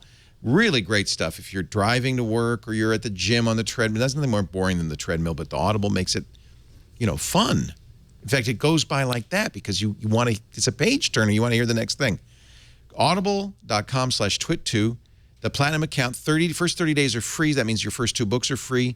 Cancel any time in that first 30 days. You'll pay nothing, but the books will always be yours. They're yours to keep. There are so many great choices. Audible. Oh, look, Neil Patrick Harris reading Choose Your Own Autobiography. This must be new. I don't remember this. That's got to be hilarious. Read by the author? Yeah, that just came out. Oh, wow. How can that be bad, right? See, this is the only problem. You go here and now it's, I want to read that, I want to read that. Lena Dunham's new book, Not That Kind of Girl. Did she read it? Yeah, of course. I have to say, most of the time I don't want the author to read it, but when it's somebody like Lena Dunham. If it's a memoir. If it's a memoir, it's in their voice, it's great. Oh, this is good. One more thing, stories and other stories. This is the Office folks. B.J. Novak, Rainn Wilson, Jenna Fisher. This has got Katy Perry, Lena Dunham, and Mindy Kaling. Wow. Wow. You've read this, obviously, as well. Christina, you're amazing. I have, yeah. No, actually, BJ came into did a book reading for Mashable's book club, and I had him sign my Kindle version. Yeah, hell yeah! I had him sign the cover. I found a way to have him sign it, and then I switched to the cover so that the cover is the autographed version. But that's awesome. This sounds great. I'm gonna have to listen to this. Anyway, you got 2 books. Take it. Use them wisely. Grasshopper. Audible.com/twit2. You're going to love it. And that's all I can say. And if you don't, well, it didn't cost you anything. What did you lose? Nothing. You heard some good books. Okay, Google. Finally. Gosh, here we are an hour into the show. We're finally talking about Google. Wednesday, they didn't have an event. No. They just put out a blog post. That's very googly. Well, they're having an event this week. Oh, are they? In New York. Yeah. What about? What are they doing? Like an open This house. stuff. It's kind of like just a showcase Yeah. thing Come in see New it. York. Yeah. Don't you want to see the Shamu? Oh, yeah, definitely. I'm not going to be back in time. I don't care about the Nexus 9. They have a 9-inch tablet. I couldn't care less. I care only insofar as I feel like Google and HTC need to be shamed for making the base model of the tablet only 16 gigs of memory. Yeah, like who? Same with like, the iPad. That is They not do enough that. for a tablet. You know why they do that? to make you spend an extra $100. Well, they want that price point starting at to be low. They know no one will buy it, or no one who. Unfortunately, you buy an iPad with 60 gigs. A lot of people buy that. Update to iOS 8 because you've got no free space. I wrote about this today. That's the most annoying thing with Apple's storage pricing. iOS 8. Well, you can't get on you a need new 5 one. gig. You need 5 gigs. It's like you. How could you? Okay. I'm gonna take a breath. So anyway, yes, I agree with you. Shame them. HTC made the Nexus 9. It'll be nice, I'm sure, but I don't even want a tablet anymore. Yeah. I want a 6-inch phone, baby. That's the Nexus 6, not priced like traditionally, priced like a feature high-end, phone, but what, $650 I think it starts at. Is that the 16 gig version? See, nobody pays I don't know how many attention. gigs it comes with. No, yeah, it's they 32 see the starting price. It's and that's 32 it. and 64. Yeah. 32 good. and 64 for Yeah. $80 more, something like that. You can get the 64. And does it have an SD card too? Does No. not. No. Not because no Google- removable battery. It's basically a swollen Moto X, right? Is that the new Moto Basically. X? Yeah. Yeah, I mean, this Yeah, thing is going to feel huge, right? I mean, the 6 Plus This is 5.5 is inches. fine because it's super thin, but the Shamu is has going that to feel curved like a back, whale. yeah. It's going to feel gigantic. Really? It is. Really? And no, yeah, it is. Because, Samsung, the Note 4, even though it's a bigger screen, they do so much to taper the sides that it really doesn't feel much bigger than the 6 Plus. And this, at 6 inches, it's going to be gigantic. There are a lot of ginormous. similarities between the Note 4 and the Nexus 6. They're both Ultra HD 6, very almost 6-inch screens. No stylus, of course, on the Nexus 6. That's okay. Yeah, this is basically this is also very similar to the LG G3. Yeah, now the G3, Yeah. people complained about that UHD screen because it was sluggish, right? Yeah. And it killed battery life. Presumably, the Nexus 6 won't have that problem because it has a very big battery in it. 3220 And the million. Note 4 battery was great too. The Note 4 battery is Yeah. good. And that nice thing about the Note 4, as always with Samsung, you can open the back and put a new battery in. So just carry a battery around, right? Nexus 6 also wireless charging. Cheap charging. Cheap. Cheap. Gee. I don't Now- care about that. I don't care about that because the I don't Nexus either. 6 has the Qualcomm fast charging capability. So you're probably going to want to hook it up to a Which is really a nice, by wire. the way. Is it? Have On you the- played with it? On the Note 4, I did. Yeah. Yeah. Quick charging. So the idea is it's very quick to charge at the beginning. It does slow down as you get to the end of the cycle, but you get the first 50% in an hour. Something like that. Yeah. Oh, in 30 minutes, I think. On 30 the minutes? Note 4, yeah. Yeah, it's wicked fast. But that's mostly what you want, right? Because you're not saying, well, I want 100%. I just need to go a little longer. Exactly. Let me give this to the bartender, and he'll charge it for half an hour. Right. Well, you need the special plug. Right. Right. It doesn't work with any plug. Now, okay, let's ask about that. Is it really just a high wattage charger? That I don't know. I think it is. They just told me you can only use it with this charger. Yeah, well, we'll find out because I'm going to have a Note 4 tomorrow, and whenever the 6 comes out, I'll have that. And I'm just going to plug it into my high wattage charger, and I bet you the same. Same thing. Yeah, it They're probably just- will be. They're pushing more electrons at it. I would bet, but I don't know. But it's Okay. also smart enough to start sipping after it gets. I was going to say, Right. there's got to be. I wouldn't be surprised if they did something special with the plug or something, because you can usually charge a little bit faster if you use like an iPad charger with Right. the phone. But I have a feeling they're probably doing something to make it sip that much faster, like Steve was saying. That's a little annoying because I bought the new Moto X and it doesn't come with that. It comes with the old charger, and for $30 I can buy the new charger. But they are bundling it with the Nexus 6. Does Samsung bundle it with the Note 4? Yeah. Okay. in the box. In the box. Oh, and this was what I'll try. I'll try the Note 4 charger on the Nexus 6 phone. See, that'll be the That'd be interesting thing to see if they align it. It's all per- Qualcomm technology.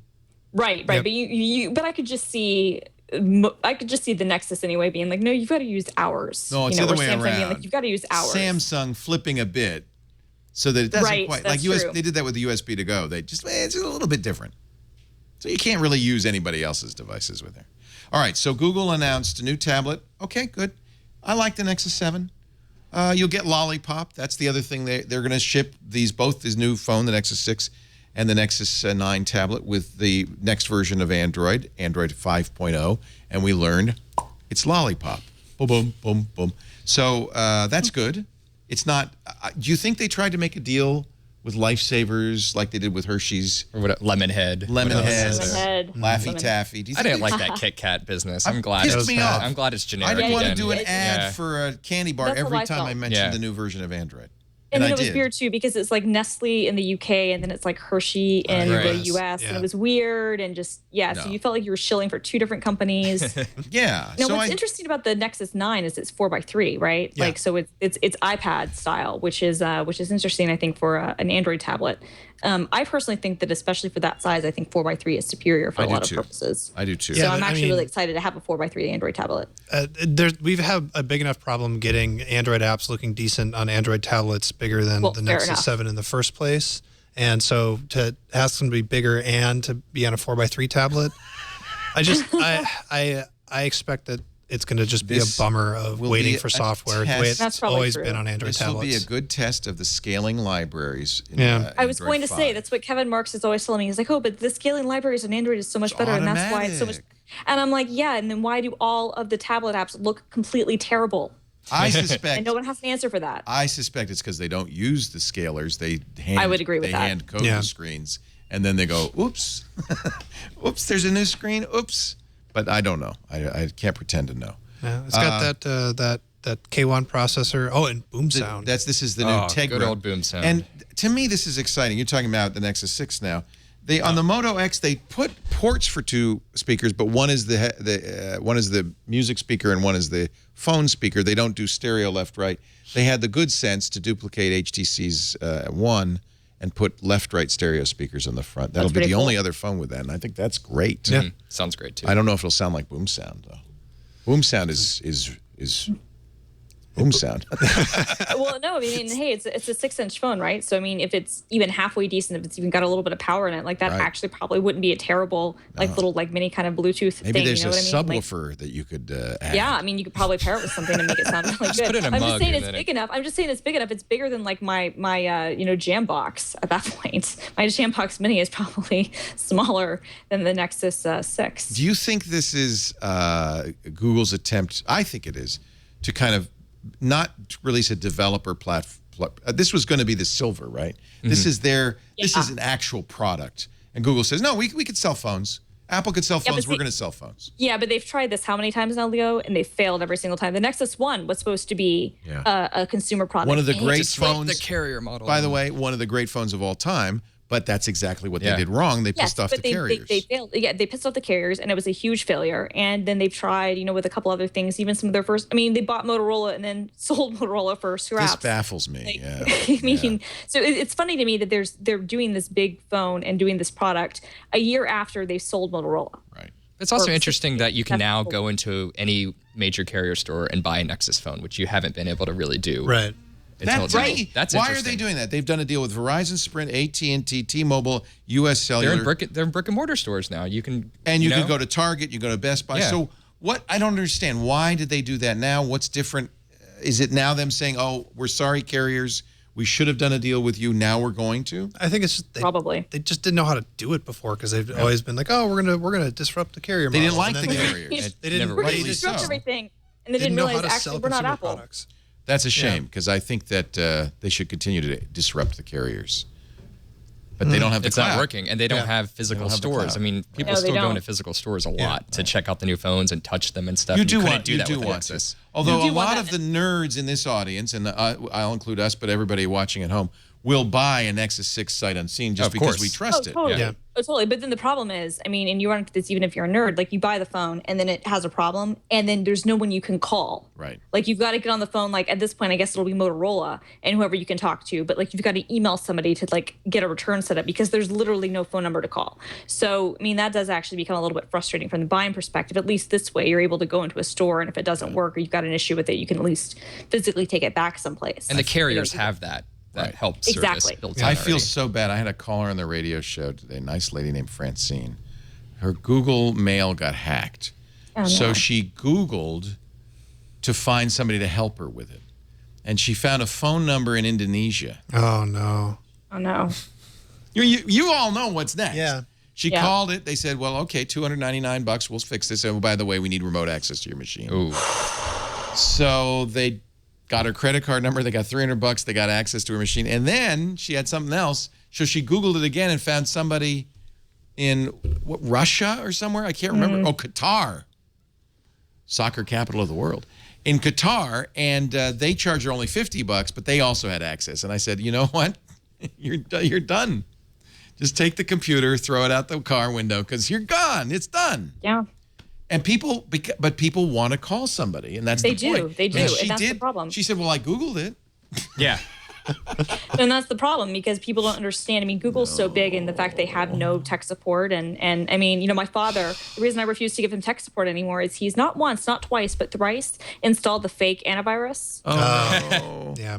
And the second time he did it, I was like, I'm done, Dad. I'm done. Like, I told you to buy a Mac. You refused.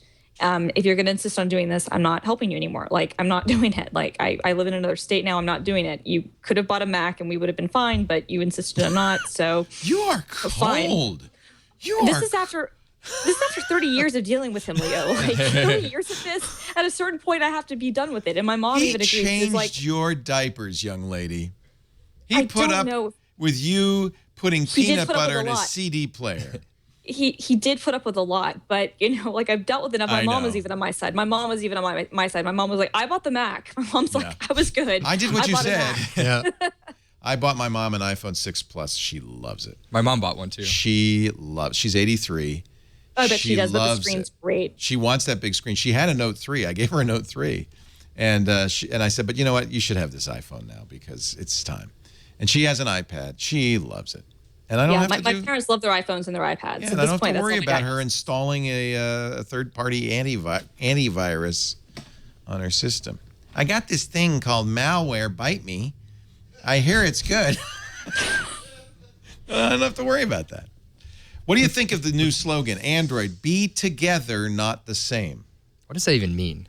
Exactly. No, I'm serious. That means nothing. Together, it does mean nothing. And like how they're saying two things at once. They're saying be together, not the same. And then at the same time, they're showing off the fact that everybody has an Android. So it's like, to me, we're like, together, like, but there are many together. choices. Now, if you want to get like really philosophical about this, you know, they make this one brand new skin version of Android that most people will never see. Right. Because The Samsung Lollipop, and Motorola and all these people are going to go in and just strip it out, and all those great design, you know, they And spent all of forever Nexus doing is that. It's just going to be ruined. And so unless you get a Nexus or a Motorola, you're not going to see it anyway. Let's watch this ad because this is It's a great ad. This is clearly Google's attempt to They think different, right? They love tugging at your Oh, heartstrings. they're so trying to do things Remember different. back in school when you either invited the new kid over to your table or you didn't? If you did, that was a cool move. Oh, this is going to make me That was cry. an and move. Yeah. And moves take guts, Yeah. but they can mean everything. Yeah. Their and move is to put wings on a bicycle. Yeah. Now, You should we Mystery fly. Science Theater. When enough people have an and view, the world changes. Forever. This is totally their think different. Think Yeah, about oh, it totally We're is, only yeah. here because of an and moment. They even got Martin Luther Opening King. yourself up isn't easy. That's when you do. It's hard to forget because it leads to something new. Oh, there's that something car. better. There's their autonomous. That's why we need this. I don't know why they have the ALS And challenge, this. but they did. And them. And you. Yeah, you. Watching this right now. Because everyone doing the same thing won't What? move us They're forward. watching me right now? Everyone doing their own thing. Oh, yeah, it's Google. That's right. Together.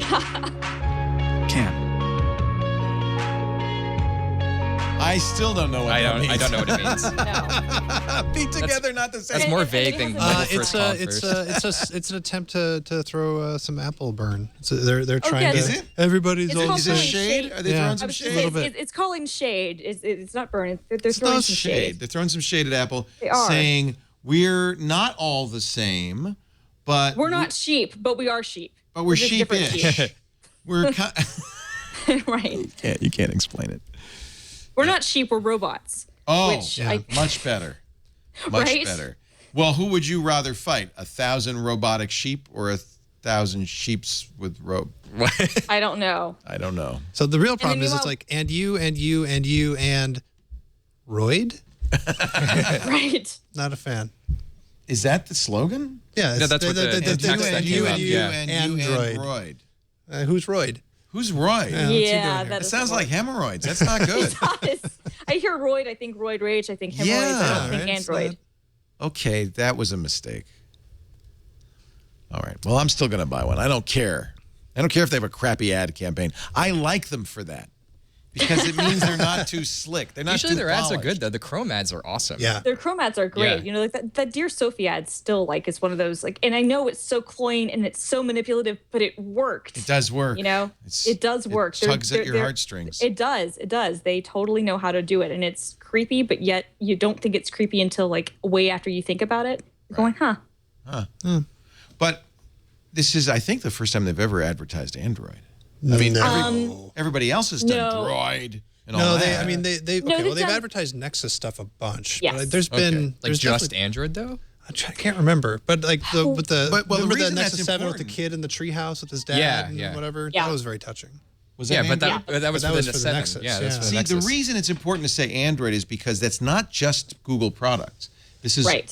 this is establishing a category. And Google, one of the things Google's done lately is kind of tighten the grip on Android. Yeah.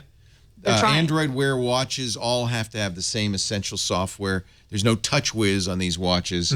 They've been tightening the grip a little bit. And I think that is part of the process of saying, and there is a we're different, but there's a unified Android brand. And so if you want choice, I think they have to really address the privacy thing, though, frankly. That's where Apple's finding the soft spot on Google, and they're hammering it. And it's such a subtle, without saying Google, which is even Exactly. better. Right. Yeah. Right. You can tell exactly what they're talking about when Tim Cook came out with that big privacy statement a couple months ago. Yeah, whatever.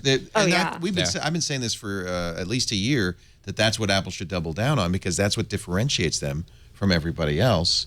And Google doesn't really have a good response to that, do they? And I think there's definitely Eric Schmidt had like 6 responses. Yeah, and he They were all twisted it terrible. around, and he misunderstood what Tim Cook was even talking Well, about. I think All of his he responses. quote unquote willfully misunderstood. Yeah. I think he willfully misunderstood. Oh, completely. And then, but all of his answers were equally terrible. And I mean, he had like 6 different answers of trying to untwist it, and you're just going, Eric, stop! You're making it worse. He's the You're making king it of worse. foot and mouth. Like he is, I love which that is guy. why I love him, but I was As a wonder, journalist, like, as a journalist, I love him. Yeah, We have you a always wonder like why they let him speak. You know, on the Verge, we've got the story stream tool, tag bunch of stories together, and one of our story streams is I think it's Eric Schmidt says. Nice. Yeah. That's all it is. Yeah, Schmidtisms. Yeah. Schmidt happens. he yelled at me at a conference once. He did? Ooh. on How can stage. anybody yell at you? It was at the All Things D Mobile conference, and this was right after. Were you heckling him? No, I asked a question, stood up like. Yeah. What was your question? I asked him. It was right after Facebook Home launch. So what was that? 2013. What a crap. Yeah. Yeah. That And so I was. said, if this becomes big, I forget exactly what my question was, but if this becomes big, Would what do you you guys wanna think do about this? this? I've asked him the same question. And he just like laid into me. There's got to be a video clip of it somewhere, but he just laid into me and basically told me I asked the question wrong. He was really rude, and I will never forgive him for Wow. that. Yeah. Nice. There's a great somebody way made to a good piss gif off of the yeah. press. And there's a great gif of it somewhere of me asking the question, then him going like this right at me. Ooh, All right, I'm looking for it yeah. now. He's such a bully. Steve, that's a point of honor though that you had Eric Schmidt bully you, And then it was on. and you had Ballmer bully you. So I've got some big shots here. Actually, the person who really bullied me was John Ledger. He got real mad at me. Oh, he's bullied me too. Of T-Mobile. Okay, so see, he loves me. Oh man, I know he and I have a hot and he's cold kind of like your relationship. creepy uncle. I don't know if you want him to love you. Let's text him right now. There's the GIF. Yeah. Yeah. Here's one. There's 2 actually. Here's you look a little goofy. Yeah. What? Are you stupid? Yeah. What are you dumb? What's going on with you? All right, here's another one. We get your choice here. There are 2 GIFs. Yeah. Oh, it's on Imager. Awesome. Oh, Nice. You hit the big time. Oh wow. 485 views. Yeah. You are big now. Nice. My oversized shirt going like this. Yeah. That's awesome. All right, we're going to take back. Actually, you take a break. You did a great. Business Insider did a great article on Mark Gurman. I thought that was great. And 9 to 5 Mac. Oh, Seth, the whole 9 to 5 actually it was Mac. about Seth Weintraub and the whole story of 9 to 5 Mac. Yeah. I loved that. It was a great story. I Yeah, did my not- colleague Dave wrote that. I kind of know pieces of it, but I didn't know really the story behind that. Yeah, he's an interesting guy. I mean, I'm sure you've met Seth before, or talked to him at least. I don't think so. He's a really cool guy. He was stuck in Paris. His wife got a job there. He was an IT guy, and he said, "I don't have anything to do, so I'm going to start an Apple blog." Yeah. It was a business blog at the time, Pretty much, which was kind of misguided, but that's okay. And now he's got 9 to 5 Mac has done very well, but he doesn't pay anybody. He gives them a cut of the share, ads. yes. There's no salary, but those guys do well, and they're mostly young kids. I mean, Mark Gurman's Gurman's 20. He's not even 21. He's in college. Yeah, and Yeah, then he's in most of college, them yeah. are in high school or early college, and they get a cut of the ad, and it's a great gig if you're, It So is. they're happy. Yeah. And frankly, that's how they get the scoops. So yeah, I mean, Mark Gurman is amazing. No, they get the scoops because there's plausible deniability from the people who are leaking to them, and there's not any of the career pressure that you're going to be pissing off the wrong person and committing career suicide when you're 20 years old. Because they don't care. Well, right, because it's a very different thing. I mean, Mark can write things and can do things that some of us might not be able to do just because we have livelihoods. That's a mistake on his part because he is in fact exactly like you guys. Yeah, he is, but he's young enough now. He doesn't know it. That's all. Well, right. But what I'm saying, though, he knows it, but he's but I mean, they will never invite him to an event ever. Right. And that's okay. But he doesn't you can get away with a lot more. Right. I wonder what it's like not to be invited to an Apple event. I wonder what that would be. Ask me. I haven't been invited since 2010. Facebook, good on you. They rebuked the Drug Enforcement Administration. Remember, the DEA, Department of Justice, defending them, set up a fake Facebook page for a woman they had arrested for a minor drug offense, trying to lure other drug dealers in. And they put pictures of her niece and nephew. I mean, they were horrible. That's messed up. Facebook has said that not only is that a violation of our terms of service, but yeah, they said basically that's messed up. Yeah. And as they should have. When Facebook says it's messed up, then you know. Yeah. On a privacy issue. When the people that perform emotional experiments on its users for the timeline are okay, you guys, this is too far. Yeah. It's too far.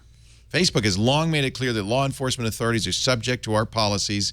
We regard the DEA's conduct to be a knowing and serious breach of Facebook's terms of service, and the account has been disabled. That's all they can do. You are never going to be on Facebook again, buddy boy. Facebook asked the DEA immediately confirm it has ceased all activities on Facebook that involve the impersonation of others. This is the big concern. We know about this one. Well, if they did this once, what's to say they're not doing it all the time, right? Oh, totally. It's definitely, and not just the DEA either. FBI, no, I mean, whatever. Everybody. Yeah. The sheriff down the street, the Petaluma Police Department. Well, that has happened. A lot of local police departments have been doing similar stuff on Facebook. They do these stings trying to find child predators. They've been doing this for years. Or even try to bust a kegger or something. Right. That's happened too. There's a guy who specializes in the Petaluma Police Department in doing that.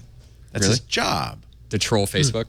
Not Facebook, but to troll, look for, and that's why Petaluma was the home of that, what was that reprehensible NBC show, To Catch a Predator? Yeah. Oh, really? That was based here? One of the big busts was here. In fact, I was on a jury trial of a kid who got arrested, and the judge unfortunately had to sit through 2 weeks of testimony, and then the judge threw it out, saying that's entrapment. But, kind of is. It was very interesting. That was a couple of years ago. Anyway, nice article on 9 to 5 Mac. Really enjoyed that. I like seeing it's a great that story behind the story. You know. Yeah, exactly. And everyone reads it. They're crushing it. They're breaking a lot of news on that site. Yeah, it's kind of cool to see how it came together. I am embarrassed how often we quote Mark Gurman on our Mac Break. He should be. He's amazing. All. He's a really good reporter. He's fantastic. Yep.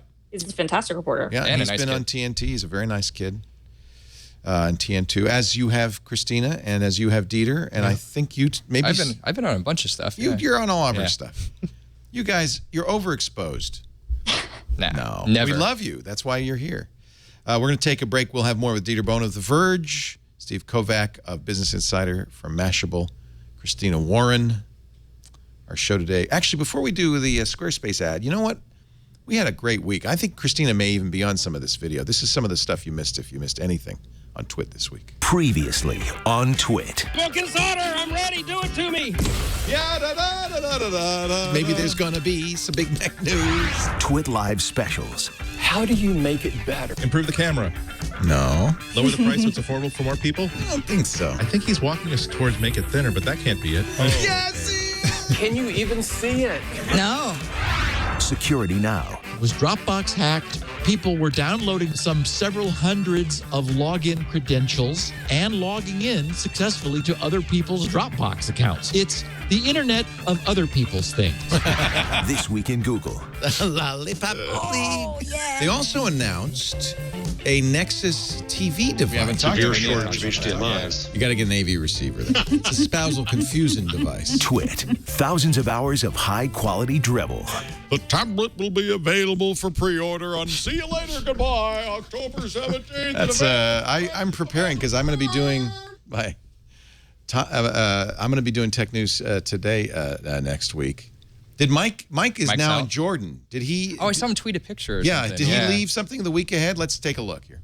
Coming up this week, Apple and IBM report earnings on Monday, October 20th. Write that down. Also on Monday, Microsoft is holding a cloud event in San Francisco. I'm going to write that Yahoo down. and Verizon report earnings on Tuesday, October 21st. And Microsoft and Amazon have earnings calls scheduled for Thursday, October 23rd. I don't have to listen to those. Back to you, Leo. Thank you, Mike. Mike is in Jordan for his son's wedding. His son, there was one wedding here, and now his son's new father-in-law is an imam in the church. So they're going to do a Jordanian Muslim wedding, and I think he has to kill a goat. Wow. Yeah. Wow. And then they cook it and they serve it, and it's like wild. Anyway, that sounds awesome. Actually, I know, isn't that interesting? That's how so I'm sure. Keep watching Mike's feed. I'm sure he'll feed us. He pictures. tweeted some good food pictures earlier. Yeah. It's exciting. Anyway, I'll be filling in. I don't know how I'm going to do this. I'm actually nervous.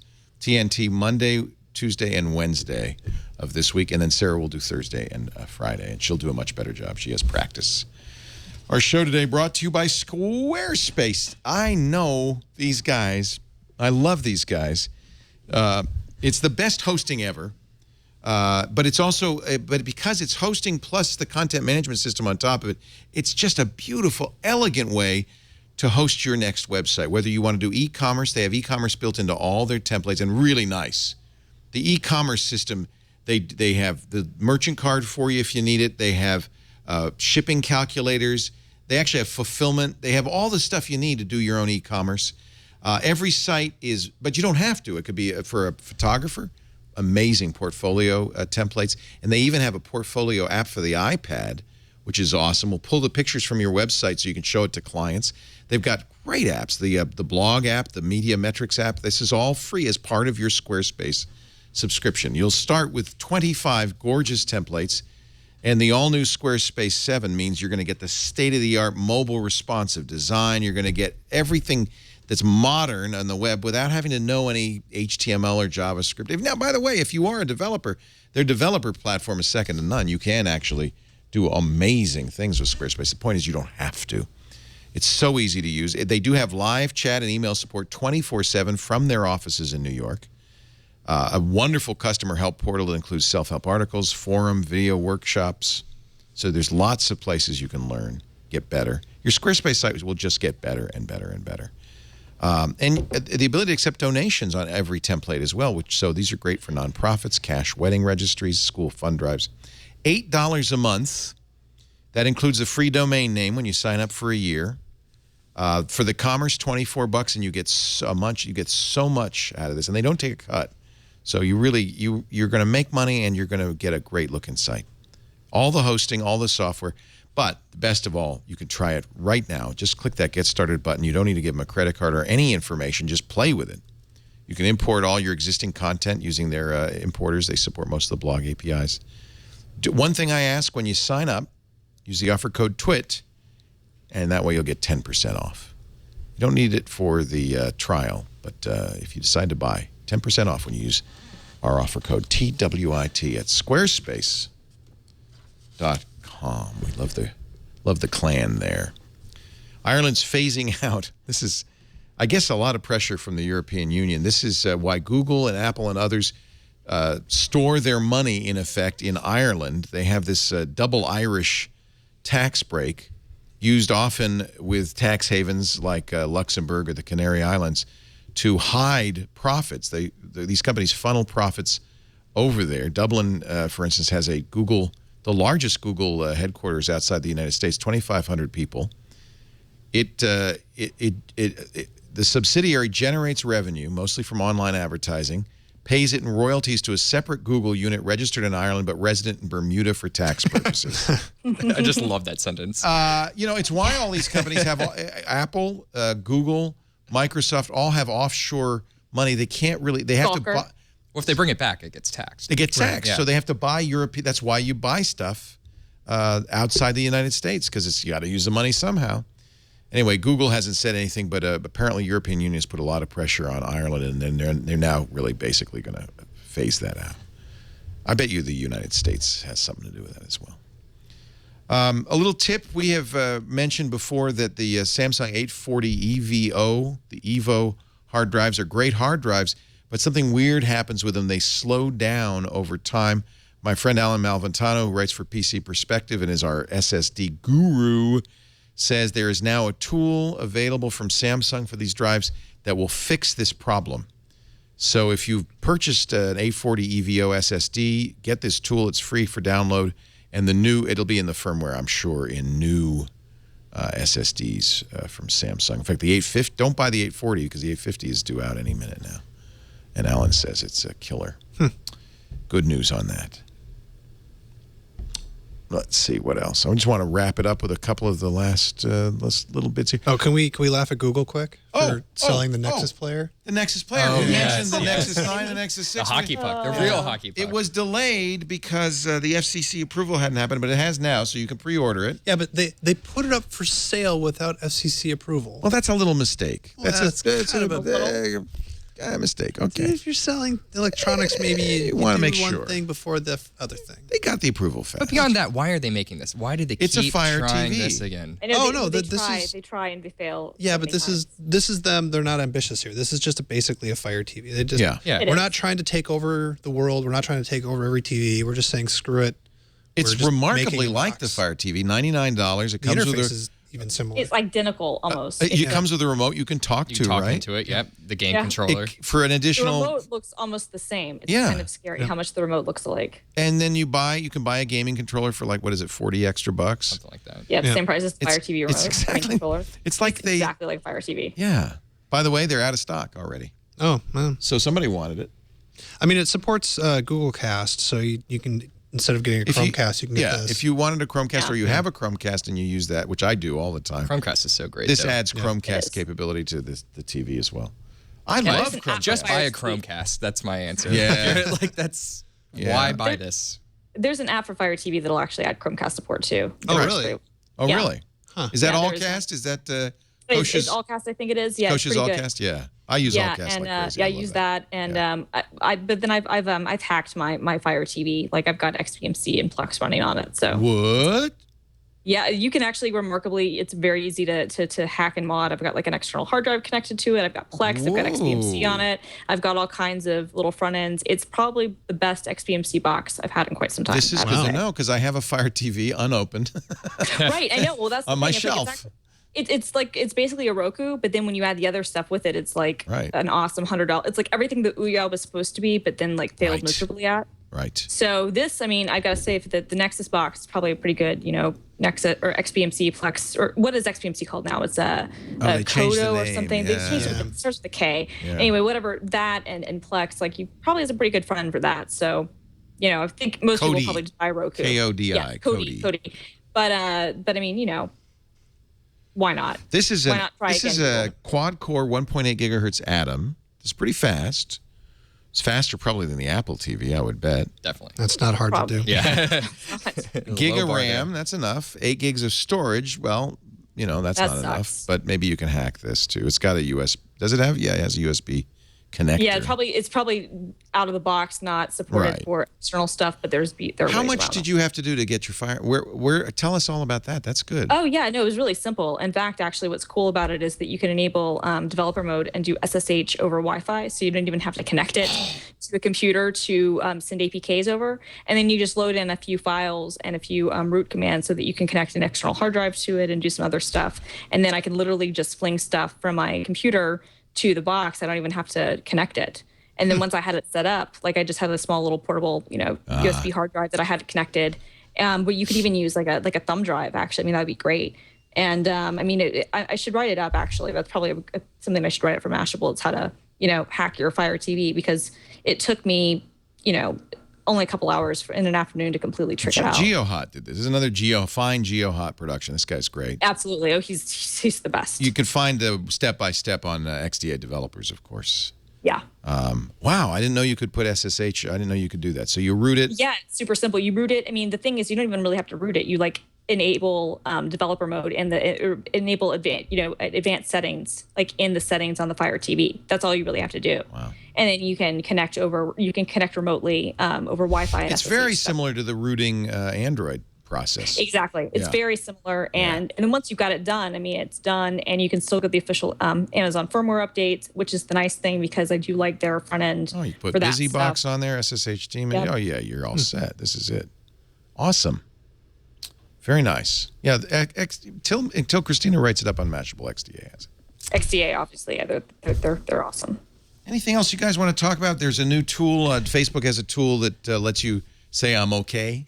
That would have been great during the earthquake a couple months ago. Seriously, it's a great. I declined to put a Facebook status that I'm all right. Oh, I had so many people texting and calling me. Yeah, because you're an East Coaster. Yeah, and they're like, "What's going on?" They thought the whole city has fallen into a hole. I slept through it. Yeah. I had a rough night the night before. This is called Safety Check. So the idea is actually the way they've implemented it is quite clever. If you have Facebook app on your phone, it knows your location. If it says, hey, wait a minute, there was a big earthquake in that area, it will then pop up a message on your phone saying... It pushes it right out to you, right? Yeah, it pushes it to says, you. do you want to alert your friends? Are you okay? You can push, I'm safe, or I'm not in the area. And then I guess it will do it in a status update. I'm not sure, but it will let your friends and family know. It will also allow you to mark your friends as safe. So so you can say, hey, no, everybody here is okay. I think that is actually a good use of Facebook. Yeah. Yeah. Safety check. So there's no answer for no? Are you safe? I'm safe, or I'm not in the area. If you're not safe, I imagine you've got better. You probably aren't responding. Yeah. That's an interesting thing. Yeah, they need something like, I'm okay, but I don't have a leg or something. Yeah, I'm okay. Right. I'm in the hospital. Send flowers. Or at least a link to like contact authorities. Right. You Yeah. know? Actually, we Because shouldn't that make could actually be no, but that could be interesting. I mean, think about it. Like if you maybe like Facebook pushes something to you, maybe you're in a position where you can't reach out. Maybe Facebook would be able to like send, if you authorize it, of course, send stuff out to, first responders and whatnot and say, hey, we know that this person or these people in this location are in need of some assistance. Actually, I shouldn't be so flippant about this because this is, I think, the 25th anniversary of the great earthquake of 1989. Yeah. That happened during the World Series, didn't it? Yeah, I was there. I was at Candlestick Park when that happened. But there were some other people in our business who were not in such a safe place. John Anderson and Derek Von Alstein, who were writers for Mac User magazine, were caught in the earthquake. A brick wall tumbled on them, and both were killed. And it's probably good for us to mention that. It was 25 years ago, October 17th, that happened. And they had not a memorial, but something this week for it, right? Yeah, I think so. Fred Davis, who was the editor of Mac User at the time, posted on Facebook. That was what alerted me to it.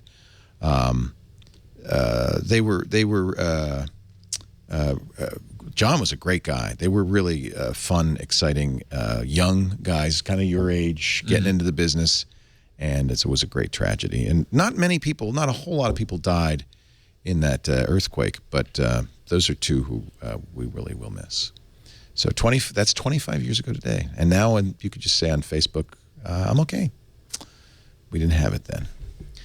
Hey, I'm gonna on that bright and chipper note. I'm gonna wrap. Anything else?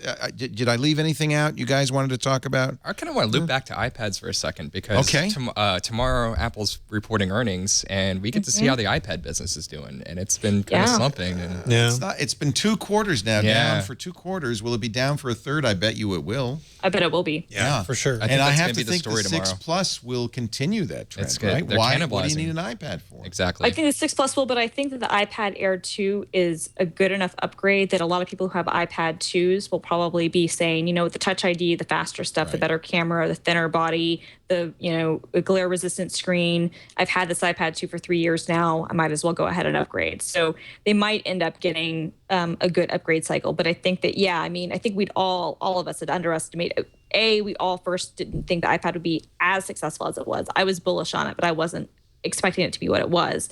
And then I think we all overestimated how frequently people would update these things. Right. So what do you think the cycle is? 3 years, 4 years? At least 3. I think it's probably 2. Easily 2 and a half, 3. Yeah. It's an expensive thing. People don't have an unlimited budget to buy phones and tablets and computers. And I think the iPad 3 is good enough. If you have a Retina, anything, you're fine. Yeah. Yeah. Touch ID is not going to push you in. Thinner is not going to push you in. A faster processor is not going to push you in. So lot it's of people people on the without Retina. It's anybody who doesn't have Retina yet probably should look. And you probably shouldn't get a Mini. No. Oh, you can get last no. year's Mini. Get last year's Mini. Last year's Mini, you can get a great price, but it's interesting that they're still selling the Mini from 2 years ago, because at this point it's the same guts as the iPad 2. And my friend Alan Pike wrote a really interesting blog post about developers, basically kind of saying that like developers now are basically going to be expected to support, the iPad 2 at least through 2017. Yeah. And that's kind of putting them in a weird position when it comes to games and some other things, because the hardware just isn't keeping up. But I think until it gets to the point where, the iPad 1 reached it really early because it only had 256 megs of RAM and it's, it's a first gen product. Until it gets to the point that it's really slow for people, most people who have an iPad, they use it for web browsing, use it for games, you use it for Facebook. You kind of don't need to upgrade. It's nice to have the better screen. It's nice to have maybe the Touch ID or the other stuff. But like for a lot of people, it does exactly what they need it to do. And it's not significantly slower or worse than it was before. So until it gets to that point where it's really just kind of, crawling, which happens with the phones, a lot of people aren't going to need to have that itch, to upgrade to a new tablet. There's still a lot of iPad 2s up there. They only My mom still uses theirs. They only stopped selling them 6 months ago. Yeah. Well, that's what I'm saying. And the guts are the same on the iPad Mini, which they're still going to sell. They're keeping it alive, yeah. They're keeping it alive. I mean, and they've sold a ton of those to education. Right. And so, I think that you're probably right. It's probably one of those things where, 3-4 years as an upgrade cycle, which is, 2.5 times as long as maybe a phone cycle. Right. And, so, I think that's probably why the business is slowing primarily. People just don't need to replace them this frequently. Yeah. Big week. You should watch TNT all week long because it's going to be a big week for quarterly results. I noticed, Steve Kovach, you not carrying your iPhone 6 in a case. No, I think it's too beautiful. It's too pretty. It slides super into my slippery. pocket. You have a case? I took the case off my phone yesterday. I bought Apple Care, and I was like, now I can. It's so pretty. You the have silicone case. Yeah. It's too. I can't put makes it in my pocket. It makes it sticky. This thing is so pretty. Why would you want to cover it up? It is so pretty. So just get more. Buy more. Yeah. How about you, Christina? Did you put yours in a case? I got the gold one. I want to show off the fact that I bought the phone. Look, if I paid for the Kardashian phone and I've got the Apple Care, so Yeah. I don't care. I don't have mine. Mine's already scratched up too. Oh, that's all right. That's There are just little part of scratches life. up here. Yeah. Tell me that I'm going to put it back in the case now. You know what I like that they're doing now is the kind of the melting the glass around the edge, so it's Yes, soft I and love gentle. that. And I love that. Makes you want. It's like a worry stone. You want to rub it more. Thank you, everybody. We have had a good time, and thank you, Christina Warren, for once again coming in here and being a part of our. We just love you. We think you're the greatest. She's at Mashable.com. I love you guys, so thank you. At film_girl if you still use Twitter. No, you don't. I don't know why. Don't know why. Don't know why. But I noticed both Steve and Dieter have got Twitter fired up. You've got TweetDeck I going. always do. You guys, get off of that thing. It's just poisoning your mind.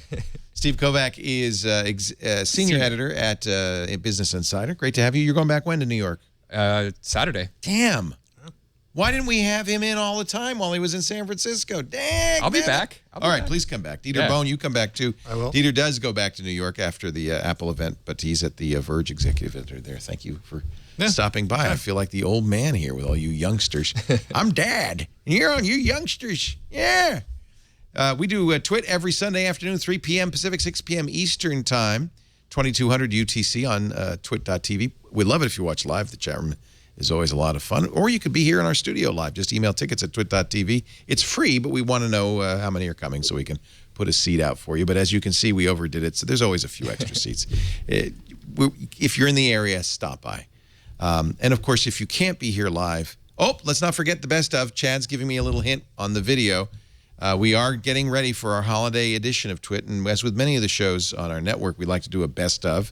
So if there was a moment you particularly enjoyed this year, to the best of your memory, put in the information at twit.tv/best of. If you don't know the time code or the episode number, that's all right. Whatever information you can give us, that'd be very helpful. And it's for all of our, not all, but most of our shows are doing best of, but, we'd love to hear from you if there's something you remember. Remember that thing that Dvorak did with the thing and the thing? Like that. Just twit.tv/best of. If you can't get the show live or you can't be here in studio, we do make on-demand audio and video available after the fact at the website at twit.tv, but also everywhere you can get podcasts and netcasts, iTunes, Xbox Music, Podcasters, Dogcatcher, Instacast. And we have apps, lovely apps written by our very devoted third-party developers. We thank you guys on Android, iOS, Windows Phone, Windows 8, Roku. So if you're on one of those platforms, or many TVs too, just look for Twit. Thanks for joining us, and we'll see you next time. Another Twit is in the can.